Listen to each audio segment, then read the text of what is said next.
This is LBC from Global, leading Britain's conversation with James O'Brien. 3 minutes after 10 is the time. What are the words that you least want to hear at this moment attached to warnings or negative stories?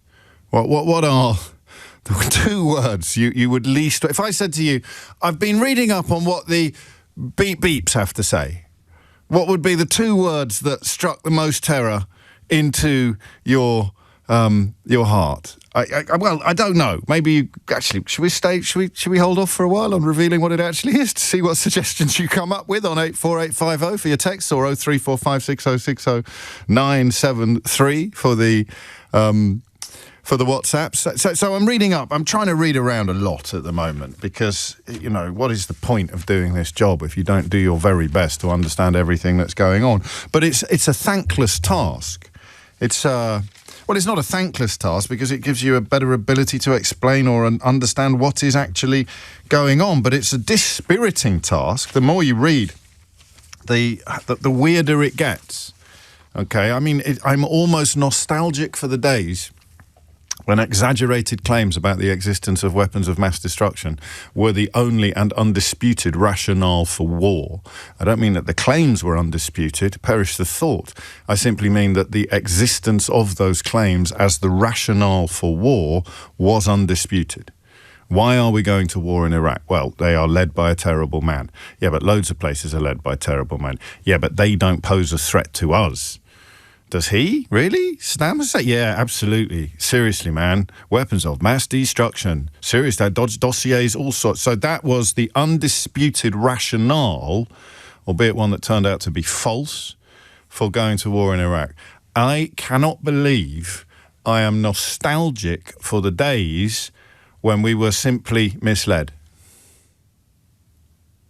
Sometimes I come on air at 3 minutes after 10 in the morning. I hit 5 past and I think, why didn't I realise that before I got on the radio? I am nostalgic for the days when we were simply misled. Because the thing about a claim about weapons of mass destruction is that it can be proved or disproved subsequently. Ideally, it can be proved or disproved before you actually launch a war in the Middle East that will have ramifications and impacts generations after you've gone back home again. Some, of course, of us some of them, some of our troops and our allies in body bags with untold casualties and deaths among civilians and soldiers of our latest enemy. But if it is a binary claim about the existence of something, it can be proved or disproved, eventually, either quickly or slowly or somewhere in between. If you've got half a dozen and counting conflicting claims about why a war is being undertaken, it's happening again. I'm sorry I didn't work this out sooner. Then you can never be accused of failing or succeeding. Why has Donald Trump gone to war in Iran? It's to get rid of the regime. No, it isn't. The most likely successor to Ayatollah Khomeini at the moment is, wait for it, Ayatollah Khomeini, his son. He's currently the most likely successor. The other people that were in line for the job, Donald Trump has conceded, have been killed, presumably accidentally. I don't think you deliberately kill the candidates for replacing the bloke that you're trying to kill. That must have been an accident. They must have accidentally killed the people that they had earmarked for doing it. So it wasn't that. There is no threat to the United States of America. That has been established beyond reasonable doubt, but that doesn't stop members of Donald Trump's administration claiming that that's why they've done it. Do you know what Pete Hegseth said yesterday? I just want you to know, all right, I am not going to insert any red herrings into this morning's analysis. Everything I'm telling you has actually happened. I'm not going to get to 10:15 or 10:20 and say to you, by the way, one of those claims was false. One of those claims was me yanking your collective chain. All of the things I'm telling you this morning are true. So the first one you've got is, oh yes, we want regime change, but the bloke most likely to take over is the son of the bloke that we got rid of. Oh, and by the way, we accidentally killed the candidates that we thought might be able to deliver the sort of regime that we could do a little bit more business with. The US Secretary of War yesterday suggested that the reason for this attack was because Donald Trump had a feeling that Iran was going to kill him. I've got them mixed up. No, he said that they did it to get the man behind a plot to murder Donald Trump, and then they provided absolutely no evidence or identity of the man who was secretly plotting to murder Donald Trump. He definitely exists, but he goes to a different school. And then you've got Caroline Leavitt, the press secretary, offering you another reason why Donald Trump has gone to war in Iran. President Trump does not make these decisions in a vacuum. This decision to launch this operation was based on a cumulative effect of various direct threats that Iran posed to the United States of America, and the president's feeling based on fact that Iran does pose an imminent and direct threat to the United States of America, based on the fact that they are the world's leading state sponsor of terrorism, based on the fact that they were rapidly and aggressively building up their ballistic missile program to give themselves immunity within their country alongside their navy, so that inside their country they could continue to create nuclear weapons and nuclear bombs, which would of course pose a risk to Americans in the region and even Americans one day here at home. And then another point on this is the president found that through these extensive, exhaustive, failed negotiations with Iran, that they were hell-bent on death and destruction. So again, the president was not going to be... So Donald Trump had a feeling about nuclear capability that everybody knows doesn't exist, that Benjamin Netanyahu has been claiming was mere days away since 1996. So is anyone keeping score? Is anyone going to keep tabs on this stuff? What have we got so far? Regime change, but not regime change. Get rid of the Ayatollah, but replace him with his son. Find some suitable candidates. Oops, we can't use them because we've accidentally killed them. There was a bloke who was trying to murder Donald Trump. We had to go in and take him out. Who was he? Can't tell you that, but he definitely exists. He just goes to a different school. Is that 3, 4, 5? How many theories is that now? Then you've got the press secretary talking absolute gibberish, bilge, lies. Measurable, demonstrable dishonesty, claiming that it was all based on a feeling that Donald Trump had about bombs that don't exist. And you want to make the claims about terrorism? Look me in the eye and tell me that an unstable regime is going to be a less effective sponsor of terrorism than a stable regime. Or indeed, that if terrorists are minded to do harm to the West, bombing the East is going to minimise that likelihood rather than maximise it. Then you've got Marco Rubio, the Secretary of State. Are you ready for another theory? Are you ready for another example? And they're all coming from the same building. This cannot be exaggerated, the importance of this simple fact. They are all coming from the same building. So you think about the weapons of mass destruction and you know that one day you'll know whether it was true or not. Why are they doing this war?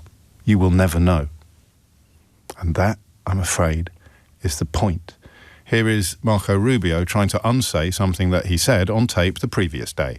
Yesterday, you told us that Israel was going to strike Iran and that's why we needed to get involved. Today, the president said that Iran was going to get... Yeah, your statement is false, so that's not what I was asked very specifically. Were you there yesterday? Yes, I asked a question. No, were you the one that... Because somebody asked me a question yesterday, did we go in because of Israel? And I said, you were asking me that follow-up, and I said, no. I told you this had to happen anyway. The president made a decision, and the decision he made was that Iran was not going to be allowed to hide behind its ballistic missile program, that Iran was not going to be allowed to hide behind its ability to conduct these attacks. That decision had been made. The president systematically made a decision to systematically destroy this terroristic capability that they had, and we carried that out. I was very clear in that answer. This was a question of timing, of why this had to happen as a joint operation. So he's trying to unsay what he'd said the previous day. And, of course, the capabilities that they speak of, they were boasting about having destroyed 9 months previously. So either they've gone from 0 to 60 in the 9 months since they destroyed the capability last June, or they were lying about destroying the capability last June, or they're lying now about the capabilities that still exist, or they're just always lying. Or they're just always lying. So how many is that? It's about regime change, but it's not, because it's probably going to be the sun that gets installed. It's about replacing the Ayatollah with people that we like, but we've accidentally killed them all. It's because Israel were going to go ahead, and we realised that Iran would retaliate against us if Israel attacked them, and so we thought we'd better attack Iran before they were the victims of an unprovoked attack from Israel. Is it because Donald Trump had a feeling based on facts? But I can't really explain how you have a feeling based on facts. You either have a feeling or you have facts. They are two conflicting and contradictory things until the evidence is provided. I've got that as 5. How many have you got now? You've got the claim that one of them, an unidentified member of the regime, wanted to kill Donald Trump somehow. So they had to get in there and kill him first, but they can't tell you who he is. He definitely exists. He just goes to a different madrasa. That's 6, and I've barely even drawn breath yet. It's only 13 minutes after 10. Have we got more? Then you've got the theories that other people put into the space available, that it's all about money, that it's all about oil, that it's all about this, that it's all about midterms. Another report among the selection of headlines that should chill anybody currently minded to think that this is either normal or positive or good or something that should be cheered. Here's another headline for you. Netanyahu manoeuvres for poll boost from battle. And this is in the Times newspaper. After leading Israel through multiple wars in 2.5 years, Benjamin Netanyahu is no longer afraid of challenging the status quo. Yeah, that's what challenging the status quo looks like. And the suggestion is that he will call elections sooner rather than later because the Israeli electorate love a little bit of war. The one that really frightens me, and the 2 words that I was teasing you with at the beginning of the programme, what 2 words would frighten you most? I don't know if anybody's played that game, actually. My inbox tends to go a little bit bonkers at times like this, so it's hard to keep track of things that you sent in 5 or 10 minutes ago. But if I said to you, beep, beep, 2 words, have warned that, or I have been finding out what beep, beep, 2 words think about this, what would be the 2 words that worried you the most if their conclusion was that things are potentially going to end up much worse than they were before this started? All right, spoiler alert, nuclear experts. I know we live in an era where people like Nadine Dorries think they understand things better than all of the experts, but I'm still going to go with the nuclear experts at times like this.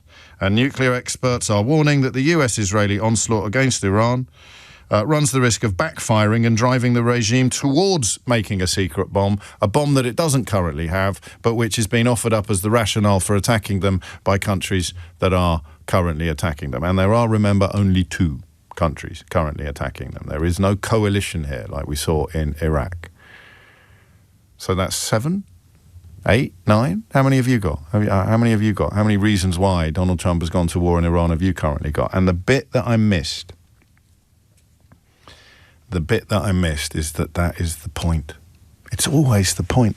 The thing that confuses you most is always the point. The cruelty is the point. The confusion is the point. The corruption is the point. The things that normal people still somehow stapled to the status quo, or still somehow concerned about international law or a rules-based order or a world in which there are consequences for criminal or immoral actions, those of us who still value those kind of things, who don't think that a rationale for breaking international law is the fact that the people you're murdering broke international law, because that means no laws matter, the thing that I always miss, and I don't understand why we always miss it, is that is the point. The cruelty is the point. The corruption is the point. And today, this week, the confusion is the point. Because if you don't know why they've gone to war, how can you ever conclude completely and categorically that it has failed? Or, of course, succeeded. You can claim that it succeeded, but if there's no consensus on what was supposed to be achieved, you can't really dismantle that claim. So when, as he will, write this down, Donald Trump claims a glorious victory, a magnificent victory, we have already been deprived of the tools we will need to work out whether or not he's telling the truth or lying again. Spoiler alert, he'll be lying. But we won't be able to prove it because we haven't got in front of us a consensus on why this war is taking place. Wow. I've said to you a few times this week that I don't know what I'm going to say till I get on the radio, but it's my job to read as much as I can, to talk to people, which I don't really like doing when I'm not on the radio, and to canvass views, insights, expertise. And sometimes I hit the junction and I think, oh my days, it's even worse than I thought. So you've got no idea why he's undertaking this war, which means you can't support it. You can write all the Daily Telegraph op-eds you want or thump your desk in a TV studio until you're bruised. But you can't support it if you don't know why it's happening. To which, of course, you can shout, doff cap, tug forelock, whatever you want, Mr. Murdoch, sir. Yes, I bloody can support it. I'm Kemi Badenoch. I can support a war that I don't understand because I don't understand anything. So if I have to only support things that I understand, I can't support anything. If you don't understand why it's happening, how on earth can you support it? Oh, they're being punished for murdering Iranian civilians. Right, how are we punishing them? By murdering Iranian civilians. Right, that's number 9, 10, 11. Rationales for war. How many have you got now? Are you in double figures? So when he claims, as he will, that there has been a glorious victory, as Benjamin Netanyahu claimed last June, less than a year ago, that there had been generational success, which would, for any person even vaguely sensible, lead to the conclusion that that means they won't need to go into Iran again for a generation or 3. When they claim epic and magnificent success, you won't be able to say, well, you will and I will, because we're paying attention. But the cap doffers, the forelock tuggers, the people who love the racism, the misogynists, the climate change deniers, the anti-vax brigade, the Daily Telegraph op-eds, the Daily Mail editors, they'll all be able to pretend that he's right. Just like they pretend that he's not a felon, or they pretend that he won an election that he lost, or they pretend that he didn't incite an insurrection, or they pretend that he didn't sue a woman who accused him of rape for libel and lose, or they pretend that it was just locker room talk when he boasted about sexually assaulting women. They will be able, he gives them just enough space to pretend that black is white, that freedom is slavery, that ignorance is strength. He gives them just enough room to pretend that the fake news is the news, that the facts are alternative facts, that the lies are the truth. And it's 10:20. I'm quite keen to go home now, because I don't know that we're going to add anything to our understanding of the situation, to what we've just worked out together. And it is together. It is together, even though you haven't been able to get a word in edgeways yet. I read what you send me. I look at what you're thinking. I knit together the expertise that is being reported alongside sometimes the propaganda. And I know for a fact that I'm right. The reason why they haven't told us why they've gone to war is because that way they won't be able to be judged ever on success or failure. The other perfectly reasonable possibility is that they don't really know. Donald Trump probably doesn't even know. None of the people around him know. We just don't really know. Donald Trump, we've gone to war because Donald Trump wanted to go to war. Or because they couldn't tell Benjamin Netanyahu not to go to war. We can probably work out why Benjamin Netanyahu wants to go to war, keeps him out of jail, possibly keeps him in power. Why does Donald Trump want to go to war? Marco Rubio has 2 answers to that question. The first answer is because they couldn't stop Benjamin Netanyahu from going to war. And the second answer is, it's not because we couldn't stop Benjamin Netanyahu going to war. So you think I'm exaggerating? That's just the truth. The Secretary of State says, we're going to war because we couldn't stop Benjamin Netanyahu going to war, and we had to get our retaliation in first before they attacked us in response to the war that we couldn't stop starting. And then the very next day he says, oh no, that's definitely not the reason. Secretary of State for War comes forward and says, oh, it's because someone wanted to kill Donald Trump. We don't know who, but we had to kill them first. Press secretary comes forward and says, oh, Donald Trump had a feeling. He had a feeling that they were going to attack us with weapons that don't exist, so we've gone to attack them. 0345 6060 973. 22 minutes after 10. Pick your favourite. Or add another one to the mix. Because you're never going to know. And that is the point. How on earth can anybody ever be judged on whether a mission has succeeded or failed if you have no idea what the mission was supposed to achieve? 0345 6060 973. Why do you think Donald Trump has gone to war in Iran? Because it ain't for any of the reasons we've been given. James O'Brien on LBC. 4 minutes after 10, and you're listening to James O'Brien on LBC, and not for the first time. One of the things that amazes me most is the blatant transparency of the contempt in which he holds his supporters. Because you can see it in the UK media, never mind the US media. They take the first thing they're given, the reason why we're going to war in Iran, and they shout it from the rooftops, and they call everybody else quislings or cowards or peaceniks or pacifists or traitors. And then they actually disown the rationale that they gave. So here you are, you climb up a big ladder. If you're Alistair Heath in the Daily Telegraph or Dick Littlejohn in the Daily Mail, you climb up a big ladder and you bellow from the top of it, we have to go to war in Iran because... And then they list whatever it is that Marco Rubio said yesterday, or Pete Hegseth said yesterday, or Donald Trump said yesterday, or Caroline Leavitt said yesterday. And then the very next day, they say the opposite. Or they say something that completely contradicts what you staked your so-called reputation on just 24 hours ago. So you're stuck at the top of a ladder shouting about regime change, or human rights, or nuclear threat. And every single one of them turns out to be untrue, either through evidence or through the fact that the latest reason they've given for doing what they're doing directly contradicts the reason they gave yesterday.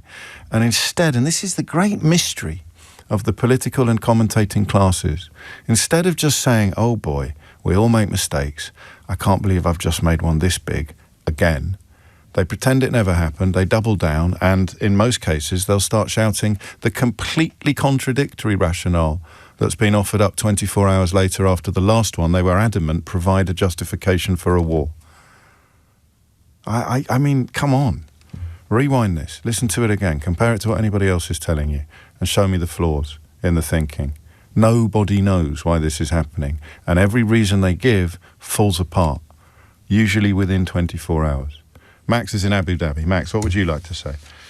Hi, James. Hello. Yeah, I mean, I think it's a mistake to think that it isn't rational, coherent, and strategic. And I think, that's the mistake that much of the anti-Trump narrative has struggled with for years as he's kind of had his personal successes.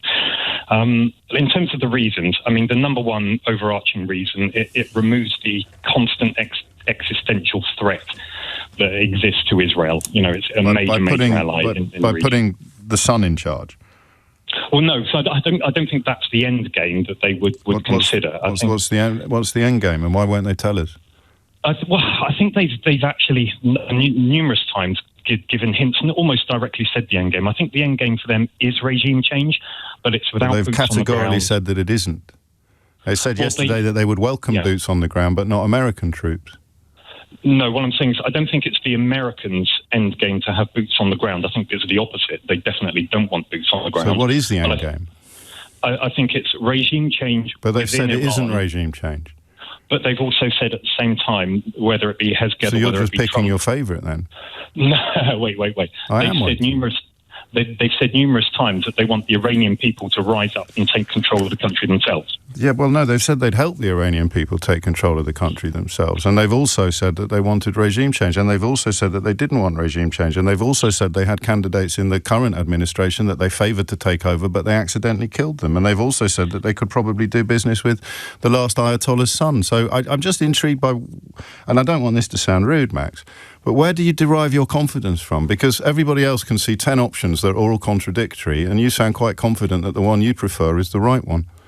Okay, I'm number one, I think that's the difference between their communication strategy and their actual military and international strategy. So you're not party to either of those, are you? None of us are, so we can... Well, that's my point, not yours. That's my point, not yours. You're not party to the communication strategy. Well, tell me what it is then. Well, we are. The communication strategy is very Trumpian, and it's to put in multiple conflicting messages to confuse people as much as possible. So how come you're not confused? Well, because I think, back to the question that you gave me a second ago, why am I confident? Number one, I think that when you look at the regional support for the past 2 years, whether it be from the tacit approval for what was happening in Gaza and the destruction of Hamas, Hezbollah... Sorry, whose tacit approval of the genocide? I think most of the Gulf nations who sat there and watched it happen. Why are Jordan flying aid flights over Gaza and desperately trying to get the carnage to stop? You're suggesting most of the Gulf states are supporting the genocide? I think most of the Gulf states are supportive. Yellow card, James, what could they have done to stop it? What could they have done to stop it, Max? I think they've been supportive of the destruction of Hamas and Hezbollah and Assad in Syria, and all Iranian influence, which was destabilising all of their countries. What could they have done to stop the genocide? They could have probably lobbied the Americans a lot more. But you've just described the Americans as being essential architects of chaos. Because communication chaos. But in terms of the strategy in the Middle East, I think the destruction of Hamas, the destruction of Hezbollah, the pushing out. They haven't destroyed Hamas, and they haven't destroyed Hezbollah. I didn't say they have. I said the destruction. So anything that works towards destruction. Oh, okay. But they haven't. But they've degraded. And they have committed genocide. And you think that the Gulf states are supportive of that? I think So the things I mention have happened, and the things you mention haven't happened, and yet here you are with your confidence. No, James. The Hamas have been severely degraded. By 95% capability, probably. Hezbollah too. Assad kicked out of Syria. The nuclear capability in Iran bombed last year. Look, is it looking safer to you, the Middle East? Yeah, absolutely. Okay. Absolutely. Safer than it was last week? Within 7 days. Safer than it was last week? Yeah. Would the people of Gaza agree, do you think? Yeah. Would the people of Gaza agree? No, absolutely not. People in Dubai, I mean, when was the last time they saw missiles flying towards their buildings? Well, I'm sitting there right now. Well, you tell me then. They go, well, the biggest problem for people safer than you were last week. Mozzarella. Safer than you were last week, when there were no missiles flying towards your building. Look, I think in 6 months' time, this region will be much safer, yes. Okay. Yeah. Well, fingers crossed, eh? Yeah, well, I mean, that's because they told us when they went into Gaza that in 6 months' time the region would be much safer.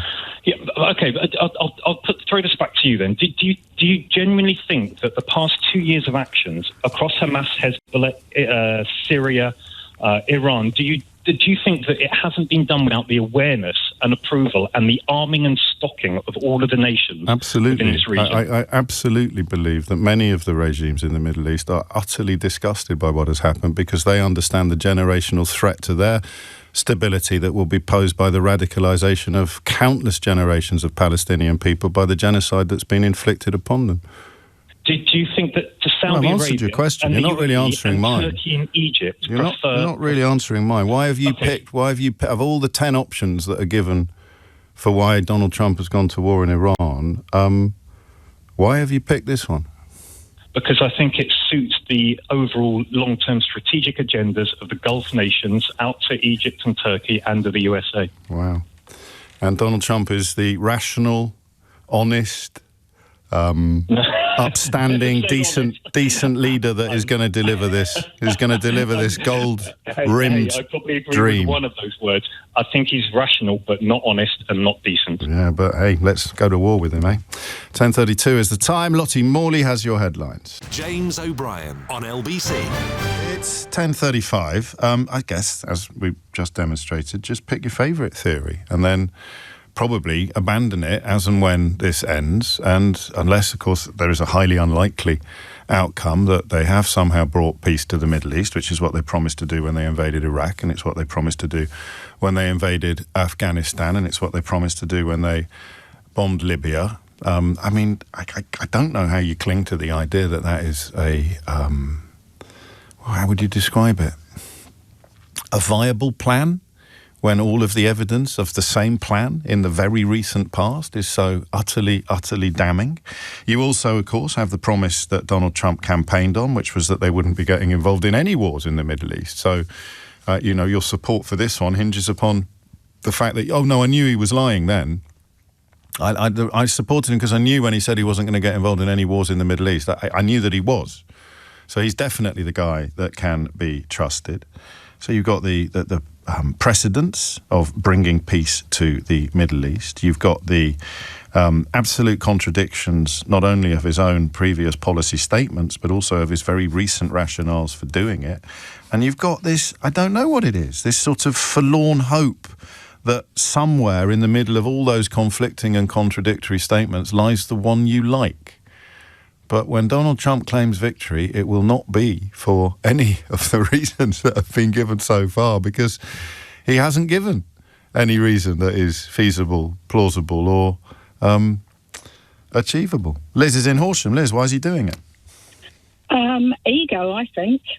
I think we're dealing with a man with a huge misogynistic, look at me, I can flex my muscles and do what I like ego, in the way he does with lots and lots of different things.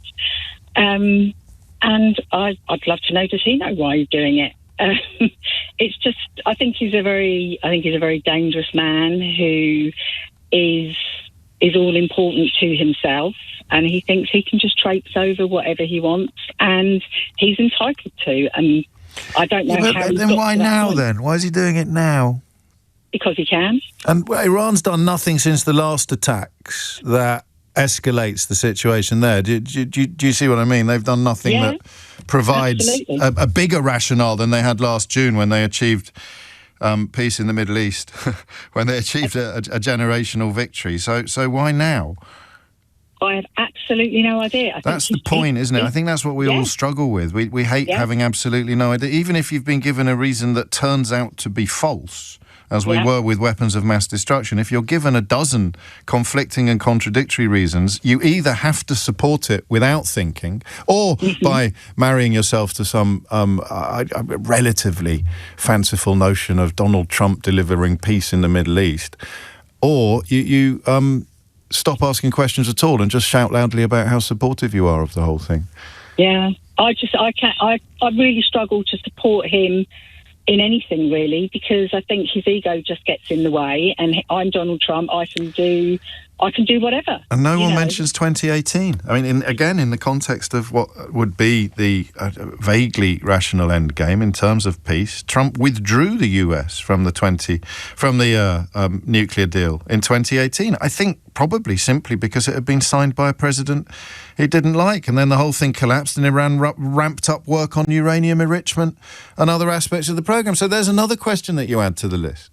You want to come and offer up one analysis of the situation, then the question you have to be asked is, why did he pull out of the nuclear deal in 2018 then? If the end game is peace or a removal of nuclear capability, not even a removal, a cessation of progress towards a largely fanciful nuclear capability, if that was really the reason why they're doing it, why did he pull out of that deal that was working back in 2018? I don't think anyone can answer these questions, and that, as I keep saying, is the point. There is no earthly way you can defend any single rationale that's been given for the war while accommodating the existence of all the other rationales that are given for the war. There's no reason to do that unless there's no rationale, unless there is no overarching reason for doing it, except the one that you're not going public with, which leads to all manner of speculations and borderline conspiracy theories, most obviously Epstein and or money. And you know, who here would stake their house on the claim that Donald Trump hasn't undertaken a war in Iran for intensely venal and personal reasons? But they're never going to tell you that. They'll tell you every reason under the sun, except perhaps the one that's true. Peter is in Hampstead. Peter, what would you like to say? James, I'm calling it quantum politics. Gosh, quantum politics. Yes, because you can choose whatever you want at any particular time to actually prove your value. And that is whether you're president, whether you're secretary of warmongering, you can't prove it. You can just insist that it's true. At that particular moment. At that particular moment. It's because Donald Trump has a feeling. It's because they found someone who wanted to kill him. It's because they want to change the regime. It's because they care about the human rights abuses. It's because they're about to develop a nuclear bomb. It's because. And even though they're all speaking from the same building, the same regime, and they're all saying contradictory things, in Marco Rubio's case, contradicting Marco Rubio as of 24 hours ago, none of that matters, because all that matters is that singular moment in which they say the thing that needs to be true in that singular moment. Quite, absolutely. Now, I was listening to BBC Strong Message here this morning, and I think Dom Jolly came up with Schrödinger's cat, right, which is the quantum theory that I have, that when you open the box, whatever argument you want to justify whatever you want to do, you open the box and you just say what's in the box. And it will change every single moment just to support your argument. And then, I mean, I don't think we're wasting our time because we're pointing that out. But it ultimately achieves nothing but understanding, comprehension, and fear. You've got no solidity. You've got nothing to actually stand and have an argument for. So it's Schrödinger's war objectives, essentially. Yeah, quite, yeah. And if you open that box and you say a lie, you can 1 minute later open the box again and say it's a truth. And that's what Marco Rubio did yesterday. And you had Hesketh saying his particular lie about Torpedo being the first since the Second World War sinking a ship. Well, tell me about the Belgrano. That's a very good point. I don't know if he's... Do you know, again, with so many of these people, and this is just a parlour game now, are they lying or are they just ignorant? I'd say it's a combination of it all. Doesn't it? Can it be both at the same time? I don't know.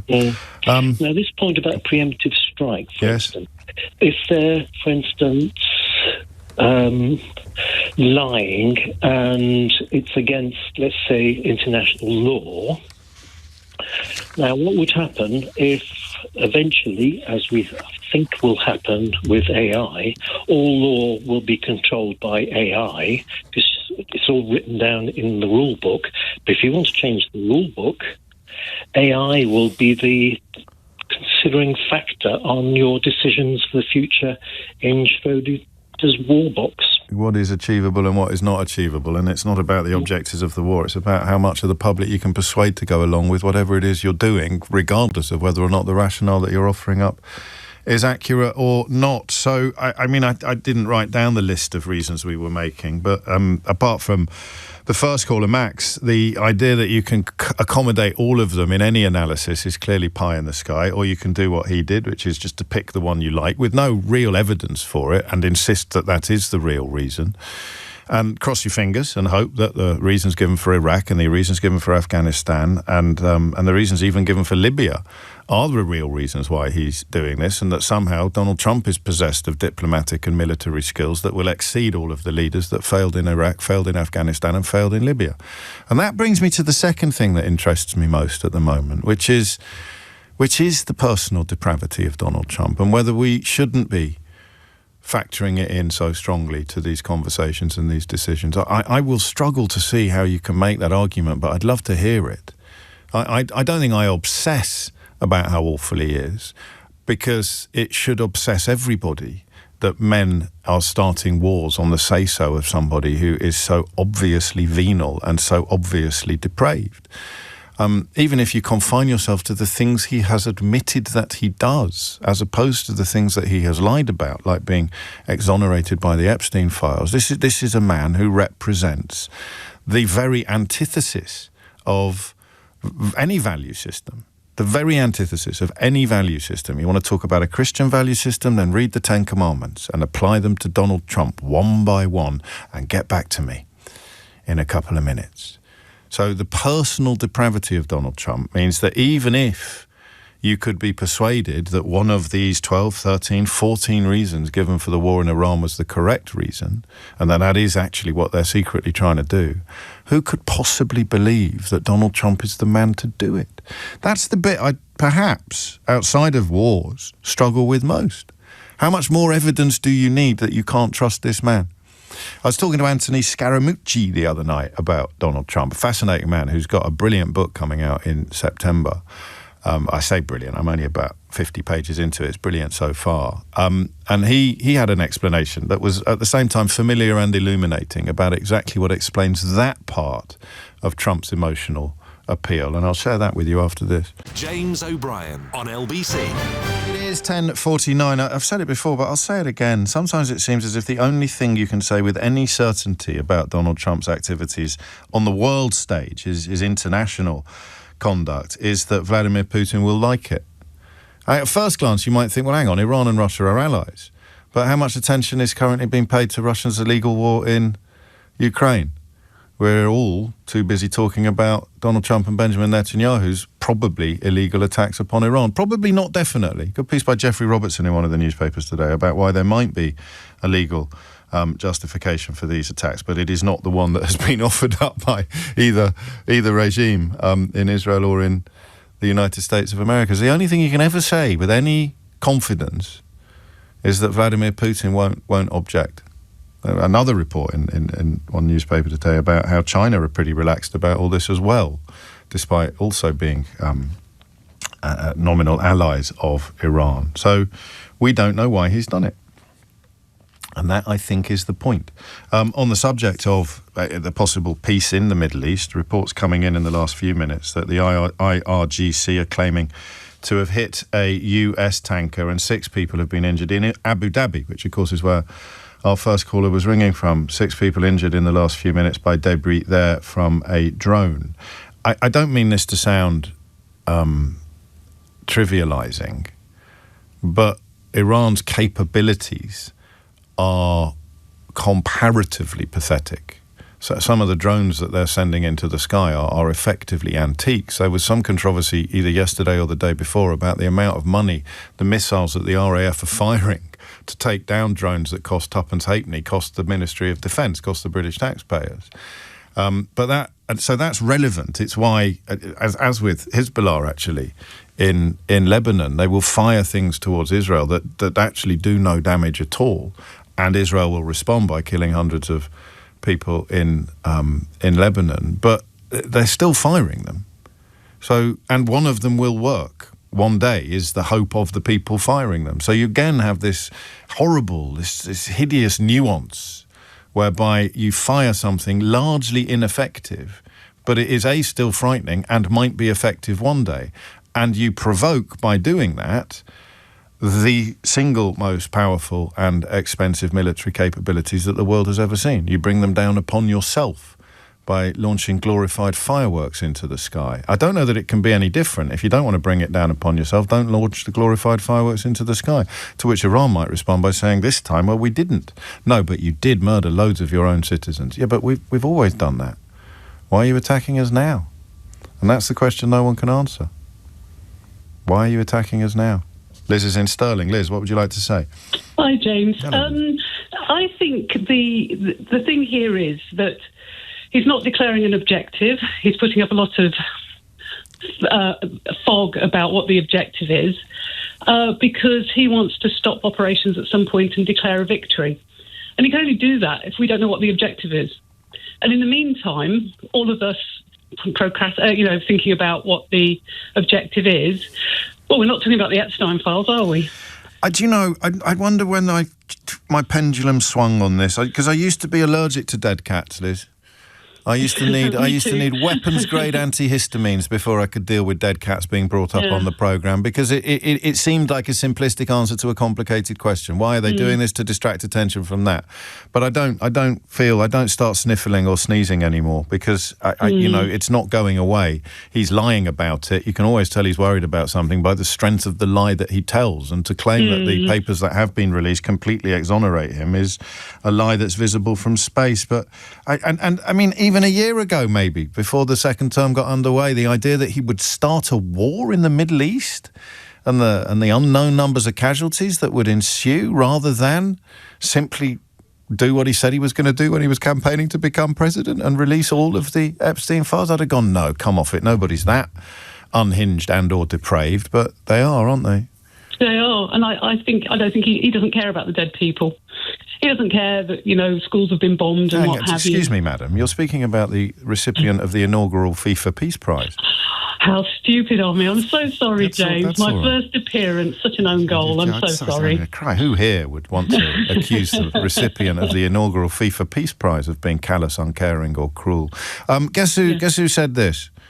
And guess when? Monumental damage was done to all nuclear sites in Iran, as shown by satellite images. Obliteration is an accurate term, ! The white structure shown is deeply embedded into the rock, with even its roof well beyond ground, and completely shielded from flame. The biggest damage took place far below ground level. Bullseye!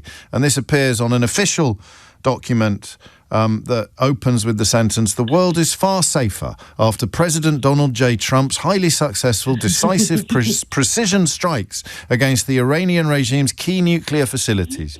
Any thoughts on who said that and when? Oh, God, I don't know. I'm going to guess if it's not him, then it's one of our... It's him, is it? Oh, well, there we go. And in the dim and distant mists of time? June 2025, so well under a year ago, the claim was that they'd completely obliterated all the things that they now need to attack Iran to re-obliterate, to use a word that I don't think previously existed. Liz, thank you. Argue with that. You flood it with any theory you want. And whatever transpires, you cannot be accused or you cannot have failure proved, because you will literally be able to say, no, hang on. I mean, I may have said that was the plan, but I also said that was the plan. And just because that plan hasn't come to fruition, or that plan for that matter, doesn't mean that I failed, because I offered up lots of other... Every single plan has failed. No, it hasn't, because we did bomb Iran, which is what we said we were going to do. That will probably end up being the only rationale. Why did you go to war in Iran? To bomb Iran. That's the only thing you can't argue with. Why did you do it? Because we wanted to bomb Iran. Did it succeed? Yes, we bombed Iran. Why did you bomb Iran? To bomb Iran. Have you read Catch-22 by Joseph Heller? So many of these books that are seminal, when you read them as a younger person, you don't fully get why they're seminal. And the reason why they're seminal, of course, is they're written by people who are older than you, who understand the world. Or not necessarily even that old, but they've lived through times you haven't lived through. So Heller lived through Vietnam and Korea. Crucially, I think Vietnam in the context of Catch-22. It's a while since I've read it. And Orwell, of course, saw the rise of Stalin and the rise of Hitler. So they write these books about eternal truths, about universal truths. If you read Catch-22, then the idea that they will ultimately claim that the reason why they went to war in Iran was to go to war in Iran will actually make sense to you. That's what Catch-22 is, essentially. You can only go home from war if you're mad, but if you want to go home from war, you can't possibly be mad, therefore you can't go home from war. That's the central premise of the entire novel. Major and Yossarian and all those magnificent characters, Orr being a particular favourite of mine, paint a picture of a world in which it becomes perfectly feasible for a US president to say, I think you'll find the only reason we went to war in Iran to go to war in Iran. And that's what we'll be left with when everything else has fallen away. The regime change has failed or happened in a way that would make it clear it was not something that should have been wished for in the first place. The human rights abuses have either got worse or been completely forgotten. The replacement with his son has made a mockery of most of the claims made about why they were doing it. The argument that it was done because someone was planning to murder Donald Trump, but we can't tell you who it was, can never be proved.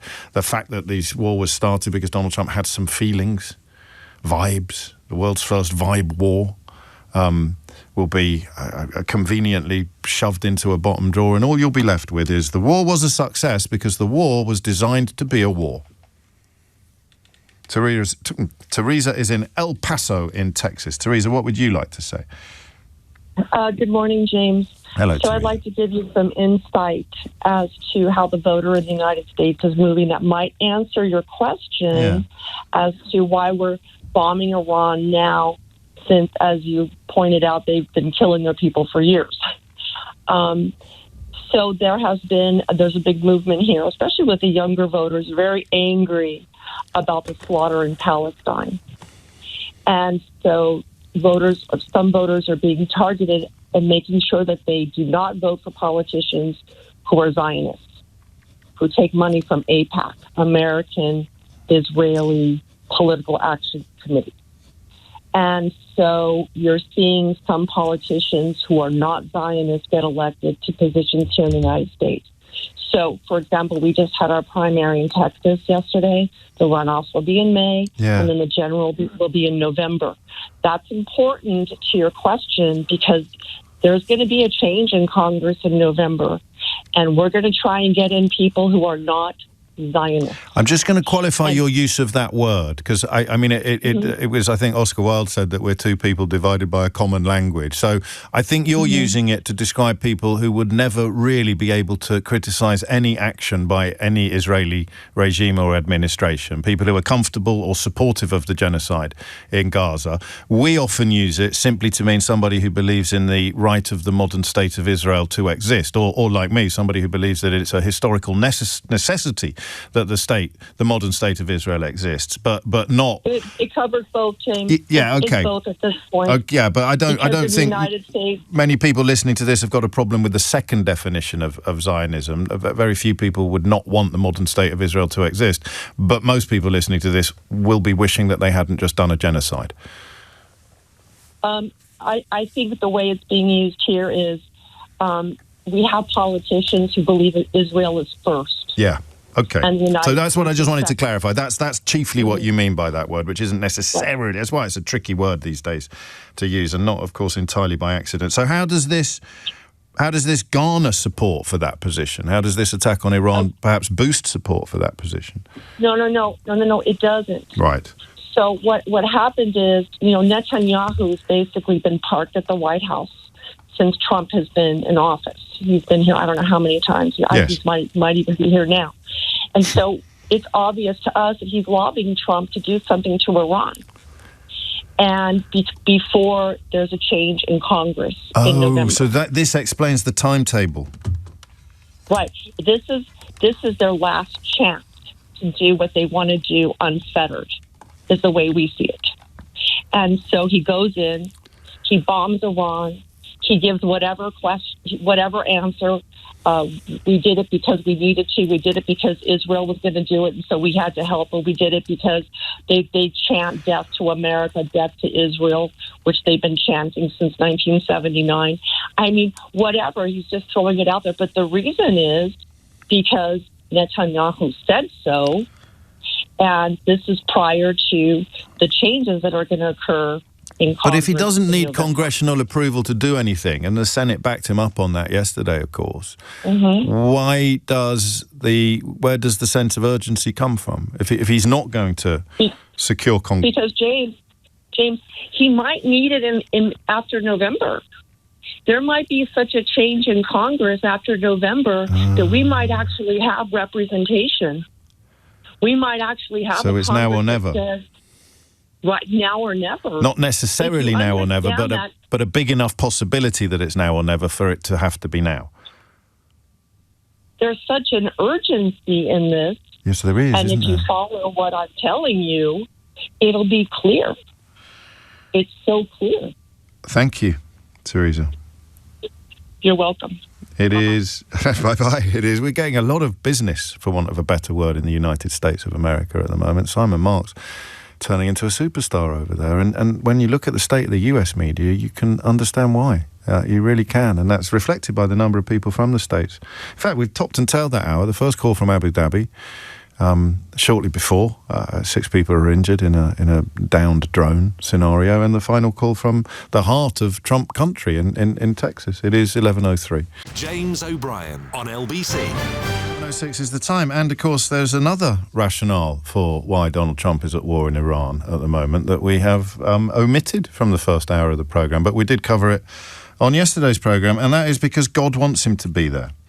You'll be aware that US military commanders have been invoking extremist Christian rhetoric about biblical end times to justify involvement in this war to their own troops. This is according to numerous complaints, as Simon Marks explained to us yesterday, I think more than 200, and that was 24 hours ago, to the Military Religious Freedom Foundation, because, of course, there'll be service members of all faiths and none in the US Armed Forces, which includes the Marines, the Air Force, and even Space Force. One complainant, identified as an NCO, a non-commissioned officer, told the foundation in a complaint that's been seen by journalists that their commander urged us, this is to an officer, to tell our troops that this was all part of God's divine plan. And he specifically referenced numerous citations out of the book of Revelation referring to Armageddon and the imminent return of Jesus Christ. So I'm afraid we have to add that to the list of why Donald Trump has gone to war. Because Armageddon is imminent and he is preparing for the imminent return of Jesus Christ. Or because he just had a feeling that they were going to attack America with weapons that they probably never had, and if they did, they definitely destroyed last June. Or because they found somebody in the regime who was going to kill Donald Trump, but they can't tell us who it was or is, but they had to kill him in order to protect the president. Or because they are very, very concerned about the human rights abuses, and nothing says stop killing innocent civilians like running an organisation like ICE that kills innocent civilians. Or it is because they want regime change, and they had some candidates in place who they thought would be suitable replacements for the Ayatollah, but they accidentally killed them all. And now it looks like the candidate most likely to succeed the Ayatollah is the Ayatollah's son, Ayatollah Jr., as he's known to his mates, if he has any, which seems unlikely until you remember what these regimes are like and the religious dimension that bestows sacred status upon these people. Potentially, I don't think he's quite reached boss level yet, like his father did. So, I mean, the list of reasons that has been given is as long as your arm, and most of them contradict the last ones. I'd be wary that it sounded a little bit anti-Semitic to put forward Marco Rubio's original account of why this was happening, but he's the Secretary of State. He is in, to paraphrase the best musical ever written, he is in the room where it happens. And he said it was because Benjamin Netanyahu was going to attack Iran and we couldn't stop him, therefore we had to get our retaliation in first. And 24 hours later, he denied that he'd said that. He undid those words. So that's two more theories as to why it's happened, or at least a theory that quickly becomes an untheory. And I've said a few times, I'm only half joking on the programme, that I can't keep count. Then you've got the borderline, or what once would have been, conspiracy theories. He is doing it to keep the Epstein story out of the news, or at least to distract attention from the Epstein story. He's doing it because Vladimir Putin wants to distract attention from and of course resources and support from Ukraine, from the war in Ukraine.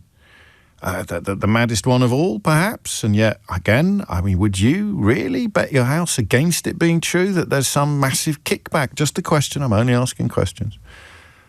Could there be some massive kickback in place, either traditional, i.e., defence or oil-based profits, cryptocurrency, I don't know, or very, very base and obvious kickbacks? Just a question. Because if you can't provide the proper answer to the question, you leave a vacuum into which anything can move. And I think perhaps the daftest one of all is the idea that this is a carefully thought-through plan to deliver peace in the Middle East. You kind of hope that's true, but you can't really hold on to much hope if you're even vaguely aware of what happened in Iraq, what happened in Afghanistan, and what happened in Libya. And that's just within the last 20 or 30 years. Never mind if you were to go back still further. Speaking of going back further, I made a deliberate mistake in the last hour. Did you notice it? Good. All right, I'll tell you what it was. Catch-22, set in the Second World War, but published during the Vietnam War, which is where my confusion came from. But, of course, it satirises with that. What satire does perfectly, of course, is combine bitterness with sweetness. It both provides a comedic thrill, but also a shiver of recognition and plausibility. The best satire treads perilously close to reality, doesn't it? And that is what Catch-22 does. It's a masterpiece. Do you know, I met Joseph Heller once. I'm going to tell you a story that loads of other people can tell as well, because I clearly was not the first or the only or the last person to whom he told this story. I met Joseph Heller when I was a gossip columnist, and he had a book out, and I used to have to go to these parties and go up to the famous people in the room and try and get them to say something that would make a line for the next day's newspaper. And if I was a bit fortified, if I'd had a sherry or two, I would say things that were quite provocative. I must have told you the Sean Connery story a few times, but I went up to Joseph Heller and I asked him whether or not it bothered him. And I either said, and I wish I could remember, but as I said, a sherry had been enjoyed.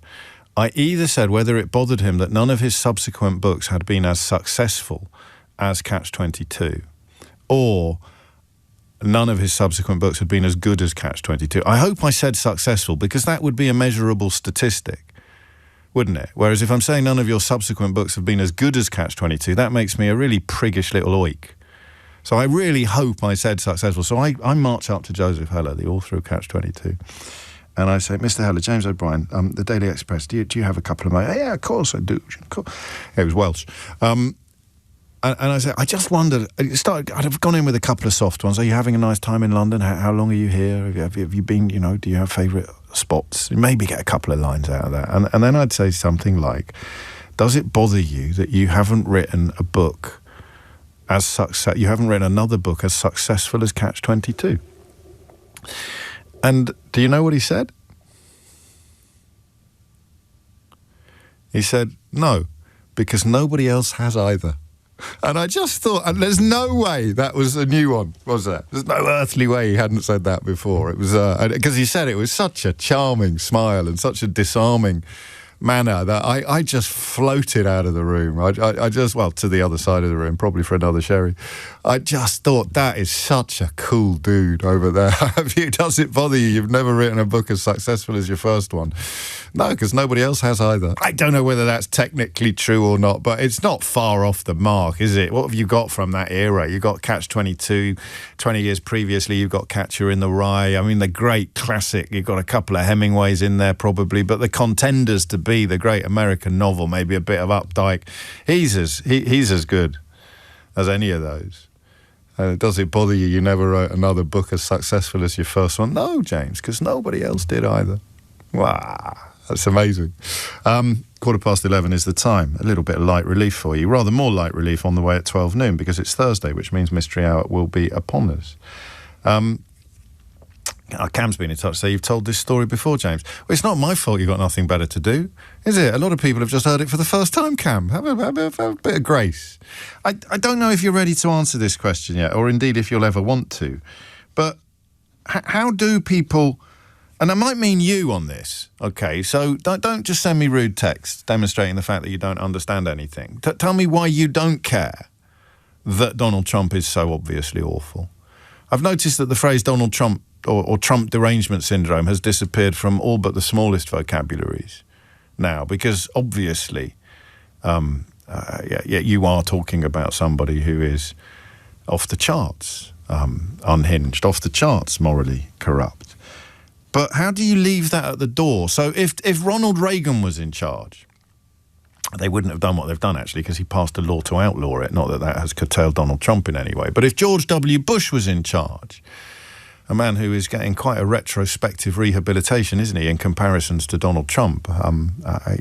Trump making George W. at the moment look like one of the cleverest men that ever walked the earth. But you have this historical or traditional analysis of situations. Some wars you approve of, you support, some wars you don't, and then the events transpire to reveal whether it was a good idea or a bad idea, with the constant caveat that it could, of course, have gone differently. That's been blown up completely for the reasons that we've been discussing all morning. So how do people leave Donald Trump's personality out of their pontifications? Because really, in many ways, it may be that I mean, it seems to me highly, highly unlikely, but it's not beyond the realms of possibility that in a year or 2 years' time, we will be able to say, no, they did the right thing. It was the right thing to do, even if it was against international law. I don't think this is going to happen, but never say never. Nothing is impossible. It would be a stopped clock being right twice a day kind of scenario, but we might be sitting here in 5 years. If they haven't let me retire, we might be sitting here in 5 years and saying, well, you know, who'd have thought back then that this would turn out to be a good thing? But how do you go along with it knowing who's in charge? That's the bit that I find genuinely baffling. You can't not know that he's a multiple felon. You can't not know that he's a multiple bankrupt. You can't not know that he lies about elections and continues to, that he abuses everybody from dead soldiers right through to John McCain. You can't not know that the woman who accused him of rape, he sued for libel and lost. You can't not know that he boasts about grabbing women by their private parts. You can't not know any of these things. You can't not know he was best friends with Jeffrey Epstein for 15 years. You can't not know he's probably the only man in history who managed to make a casino go bankrupt. You can't not know any of these things. And that's just, you know, a very brief little list of examples. You can't not know any of these things. So how can you think, yeah, all right, he's not perfect, but let's follow him into war in the Middle East? I don't get that. I don't think I ever will. I don't know that anybody does. I suspect it's one of those things that you either feel or you find utterly, utterly repellent. Yeah, I'm fine with him, James. I don't care about all those things. Fake news or something? And I definitely think he's the guy to start another war in the Middle East. Or you can somehow assemble an argument that says, no. None of that matters. I know it's all true. He's all of those things. But on this, I support him because... That's the bit I don't get. Is it wrong, in other words, for me, and possibly for you, to focus so much upon the personal depravity of Donald Trump, the personal delinquency, the moral corruption, and, of course, the illegality of his past conduct, the obvious lies. Should that... because I don't know that I'll ever be persuaded that it shouldn't. But it obviously should, shouldn't it? If you're going to hire someone to do a job, how much do you want to know about them? Well, James, it depends how big the job is. Exactly. James O'Brien on LBC. It is 21 minutes after 11. Aggie Chambray, our Deputy Political Editor, is in Cyprus today, where the Defence Secretary, John Healey, is scheduled to visit. We'll catch up with her shortly. Before that, back to the question I am asking, which is why is Donald Trump doing this now? 03456060973. And the second question, which we're probably not going to get any answers to today, which gives you a quick heads up as to what might come up tomorrow, is whether there's any case at all for arguing that we shouldn't focus so much upon the personal depravity of the American president. For that very simple reason, if you want someone to do a job for you, how much do you want to know about them? To which the answer surely is, well, it depends entirely on how big the job is. And they don't come much bigger than this. Words to warm the cockles of my heart next. Balama is in Lambeth. Balama, what would you like to say? Hi, James. Fantastic show, as always. You're very kind. I thought, James, your list was brilliant, but I think you are giving Trump and his people more credit than they deserve. That's my curse. That's my curse, Balama. Go on. I think they are not giving all of these contradictory reasons because they want to confuse us. I think it is because they are confused themselves. I think what might have happened is someone went to Trump and told him, look, you have got to do this because all American presidents wanted to do it, but no one could do it. And Trump wants to do something no one else did or has ever tried. And that's why everything he does, he will say, his buildings are the most beautiful ever in the world. His economy is the best in history, in the history of the U.S. Everything Trump does is the best, and he's the first in everything. And now someone tells him, look, do this because no American president could do it in the past. And so he called Rubio and others and said, do it. And they don't know why. And they keep getting asked, why are you doing that? They don't know why Trump is doing it, and so they just have to make up reasons, and that's why everyone is just coming up with whatever comes to their mind, and that's why we have all these contradictory reasons. So, the only real question left is who persuaded him to do it. I mean, but by using that very seductive rhetoric and saying you could be... So what would you do, though? Would you say, look, they failed in Iraq, they failed in Afghanistan, they failed in Libya, and most people would then go, well, then it would be madness to try the same plan in Iran, to which Trump would respond by saying, I'm so amazing, I can actually do it. Yeah, exactly. And he because he believes he would succeed or do what other people couldn't do. But, James, the reasons they offer that scare me the most is a reporting from the CNN, I think yesterday or day before yesterday, in which they said they interviewed some Kurds and that the CIA is now working with the Kurds to arm them so that they could fight the regime. And I think if that happened, what we might see is a terrible civil war in Iran, in which Iranian civilians are going to suffer in unspeakable ways. Yeah. And he'll just not talk about it again. So, I mean, if events are so hideous that even he can't put a positive gloss on them, we'll just never hear about it again from him. He'll do what he's done with Epstein. He'll claim he's been completely exonerated. It was a great success. And if you ask me any more questions, you won't be coming to another press conference.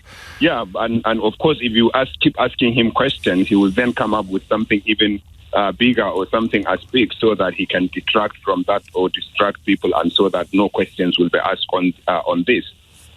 We are now asking no questions on the border of peace, on Gaza, on Epstein, and all of those issues because he has brought this one up. And on the question of the terrorist groups, James. Yes. For people who don't know, this is Balama's field of expertise.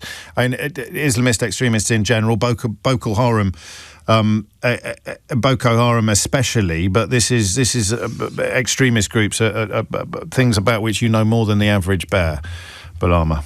So, James, you are very kind. There are about 10 main violent extremist groups in sub-Saharan Africa. None of them was inspired by the Iranian Shia interpretation. Right. None of them is supported by Iran. And there is no global terrorist organization that is supported or that is inspired by Iran. All of them are inspired by the Sunni, not the Shia interpretation of Islam. And I say this as someone who is Sunni myself, but none of them is inspired by the Sunni interpretation. And what scares me is that I did make this point briefly some time ago. Yeah. But the reason why we do not have groups that are inspired by the Shia interpretation is because they see Iran as their caliphate. You know, ISIS, Al-Qaeda, they say they want to set up an Islamic caliphate. For the Shiite, they see Iran as their caliphate and the Ayatollah as their caliph, and therefore there was no need to fight. And if Trump succeeds in bringing them down, I can tell you, I can bet my bottom dollar that we are going to see groups emerging, global terrorist organizations emerging, to fight for the establishment of or re-establishment of their caliphate, the one that was destroyed in Iran. Wow. And even if Iran, sponsors terrorism or is engaged in violence in countries, I think if you have a government that is doing that, then it is easier to contain and control than to have groups dispersed across the world fighting in the name of something that they firmly believe in, which there is no single authority that controls them to go one way or the other. Oh, well, I mean, yikes. Sorry, I've got nothing more profound to say. You often do this to me. And if I marry that analysis to the reports today of nuclear experts warning that the onslaught could backfire to the point where the regime is better equipped to make a secret bomb, then you have yet another picture of why people cheering this along or claiming that we should be doing more or that Keir Starmer should be more supportive look even more ridiculous.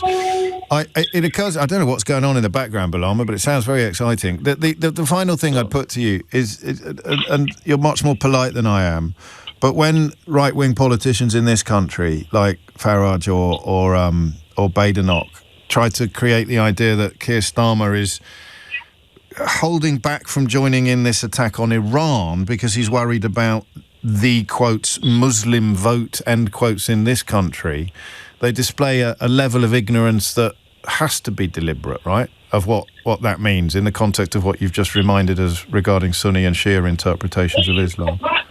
Exactly, I think so. And James, I think Farage, I don't count Farage as, I don't estimate him at all. No. Badenoch herself doesn't have any integrity. I think what they see themselves is that they have a duty to oppose every single thing Keir Starmer stands for, even if that is true. And from the way they behave, if Starmer today says the United Kingdom is one, I think Farage and Badenoch will come out and say, no, it is not. It should be divided because they want to oppose Keir Starmer in every single way possible. And it is footballification at its most dangerous and ultimately unpatriotic as well. Yeah, and for a country that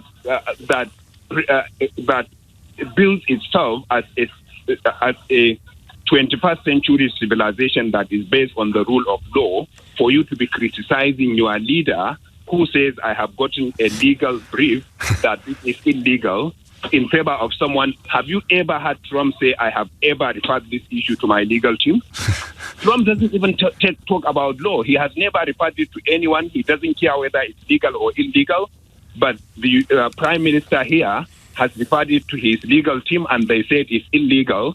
Yet he is being criticized for being a lawyer, not a leader, for being too legalistic, for being a government run by human rights lawyers. In Britain, do we want Britain to be ruled by lawless people if we don't like lawyers ruling the country? What's the alternative? What are we talking about? Yeah. Oh, man. The final point, James, is that, Trump calls on Iranians to pick up arms and fight the regime. And all the estimates we have, even if we go by the estimates we see from activist organizations and all that, at least 20% of Iranians support the regime. They say they have been indoctrinated and they have been brainwashed. Yeah. But whatever the case may be, there are about 20 million who support the regime. And in this 20 million, a significant portion are people who are in the security forces, who can operate arms and munitions, who have access because they are in custody of the arms and munitions of the country right now. And you want civilians who are unarmed too, or who do not have any arms to fight to go up against and I them. don't know where that will lead people. Oh, you've done it again. In addition to all of that, we are made to believe, and I think it is true, that these people have been highly radicalized. That is why they are supporting the regime. Of course, no. I mean, it's a crucial part, and that reminds us once again of your own field of expertise. Are you still at the Bridgeway Foundation? I don't want to misdescribe you.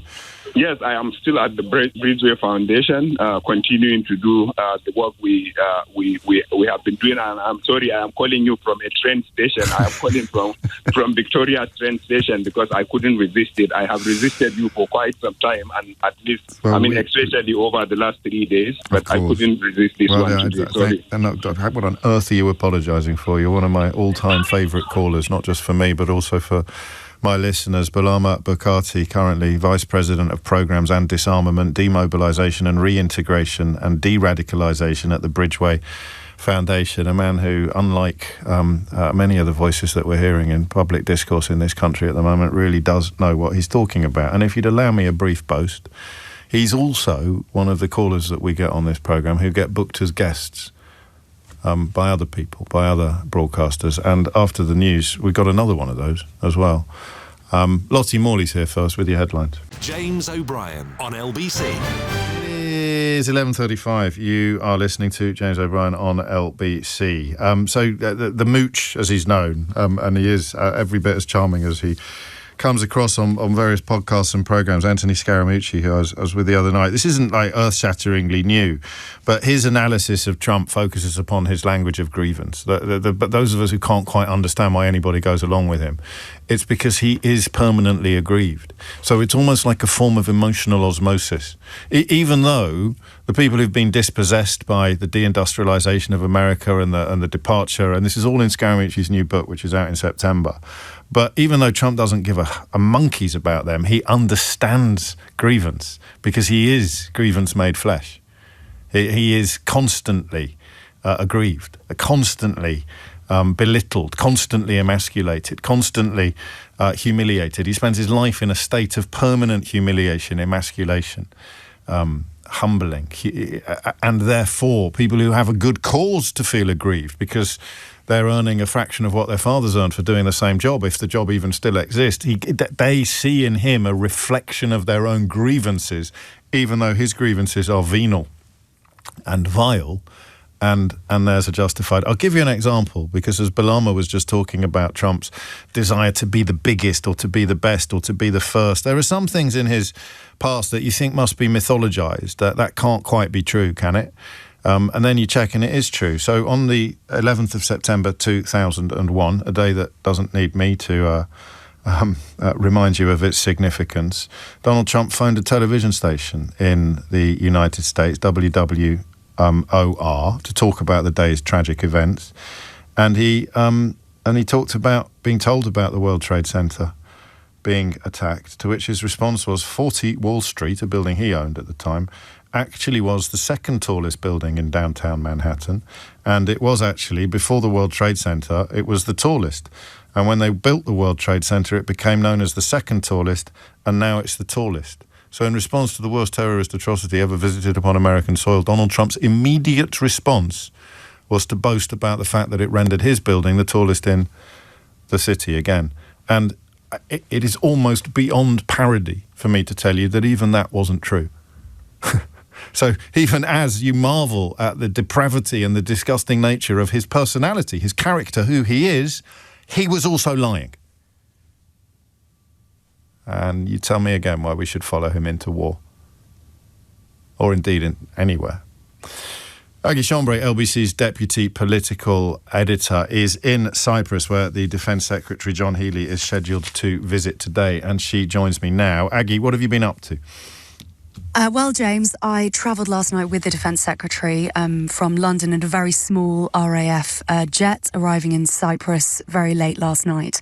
And the Defence Secretary is in Cyprus for a couple of reasons. Number one, of course, that drone hit the RAF base Akrotiri in Cyprus on very late on Sunday night. 2 more drones intercepted on Monday. And partly he's here to calm tensions after anger from some in Cyprus that the UK isn't doing more to protect its bases on the island. The UK is sending HMS Dragon from Plymouth, but that's not going to arrive for over a week. So today, John Healey met his Cypriot counterparts, the Greek Defence Minister Nikos Dendias, and I'm told that was a warm meeting, that the Greek Defence Minister called him a friend. He's also met some local community leaders and people, I'm told, are feeling more confident and more safe after those meetings and because of the defences, the Ministry of Defence says. But there has been this blowback from, among other people, the High Commissioner of Cyprus, who said Cypriots are disappointed in the actions of the UK. Kyriakos Kouros has said the French are coming. The least we expect is that Britons will also be present, since we are not only defending Cypriots on the islands. And don't forget, James, of course, there's these very strong UK-Cypriot ties. The Treaty of Guarantee, which was signed more than 60 years ago, agreed Britain would take responsibility for the security of the island. Effectively, Britain was given sovereignty over 2 RAF bases here in return for security guarantees.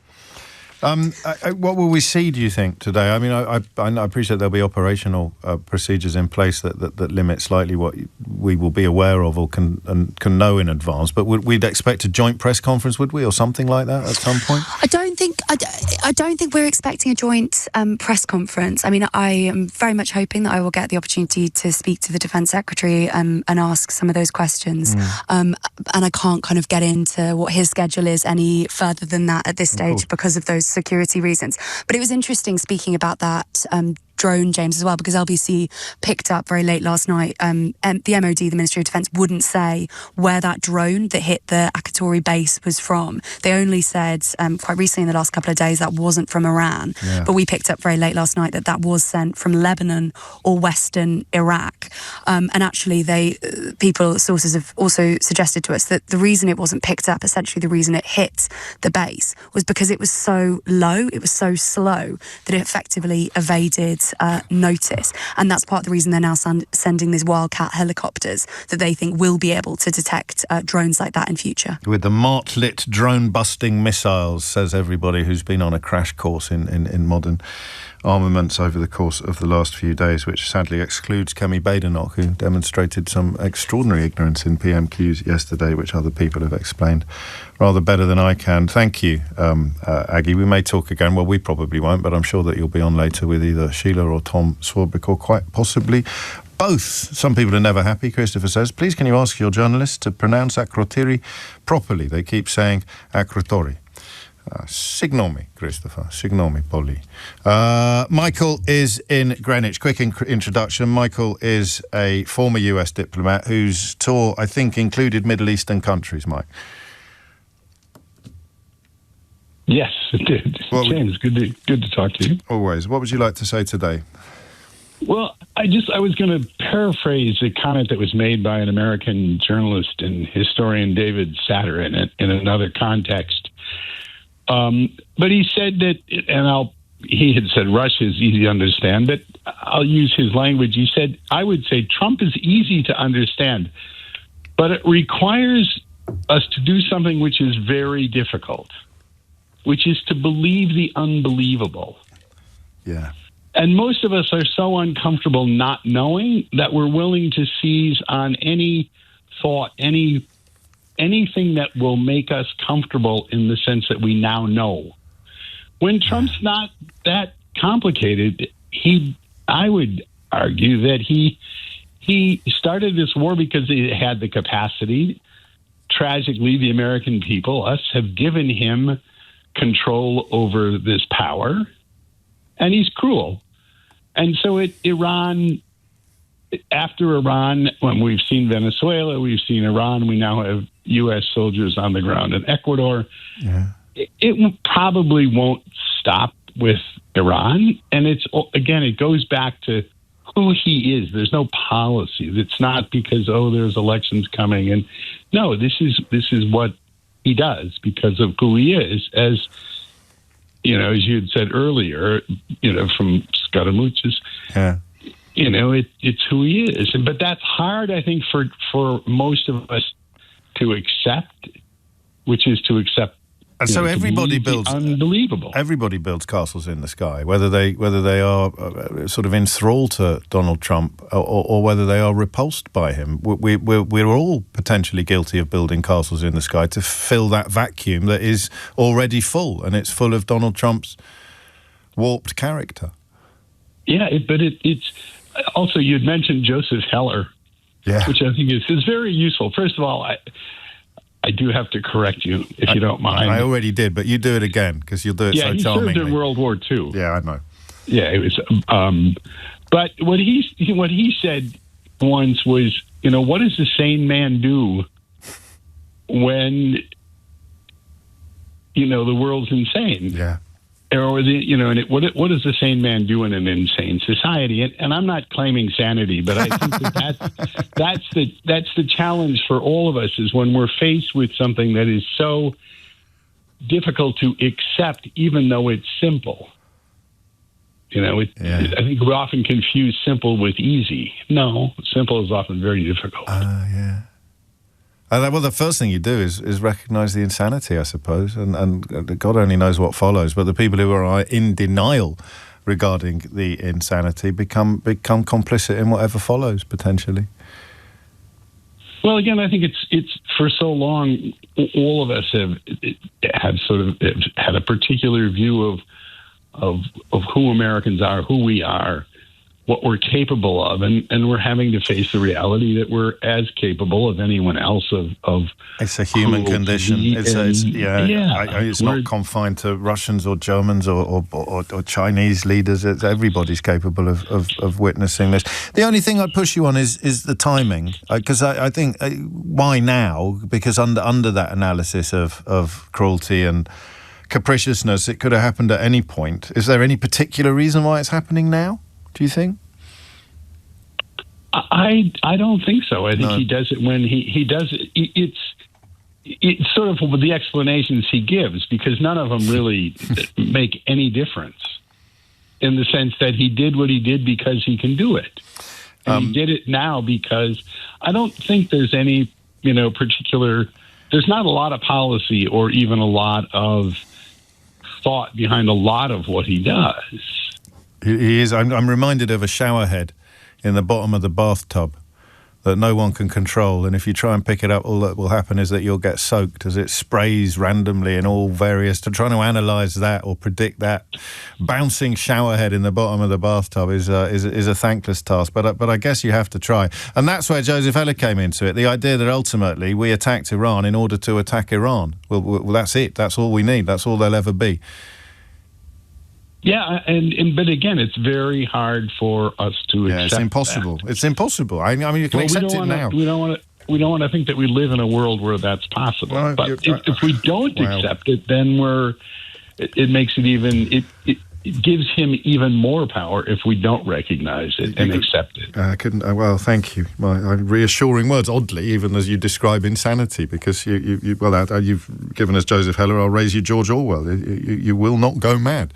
If you can cling on to the truth, even against the whole world, you will not go mad. Thank you for Michael. And there's a lovely subtext from someone called Donald, appropriately enough, although I doubt it's that one, picking up on that phrase, that slight bastardization of Joseph Heller. We attacked Iran in order to attack Iran.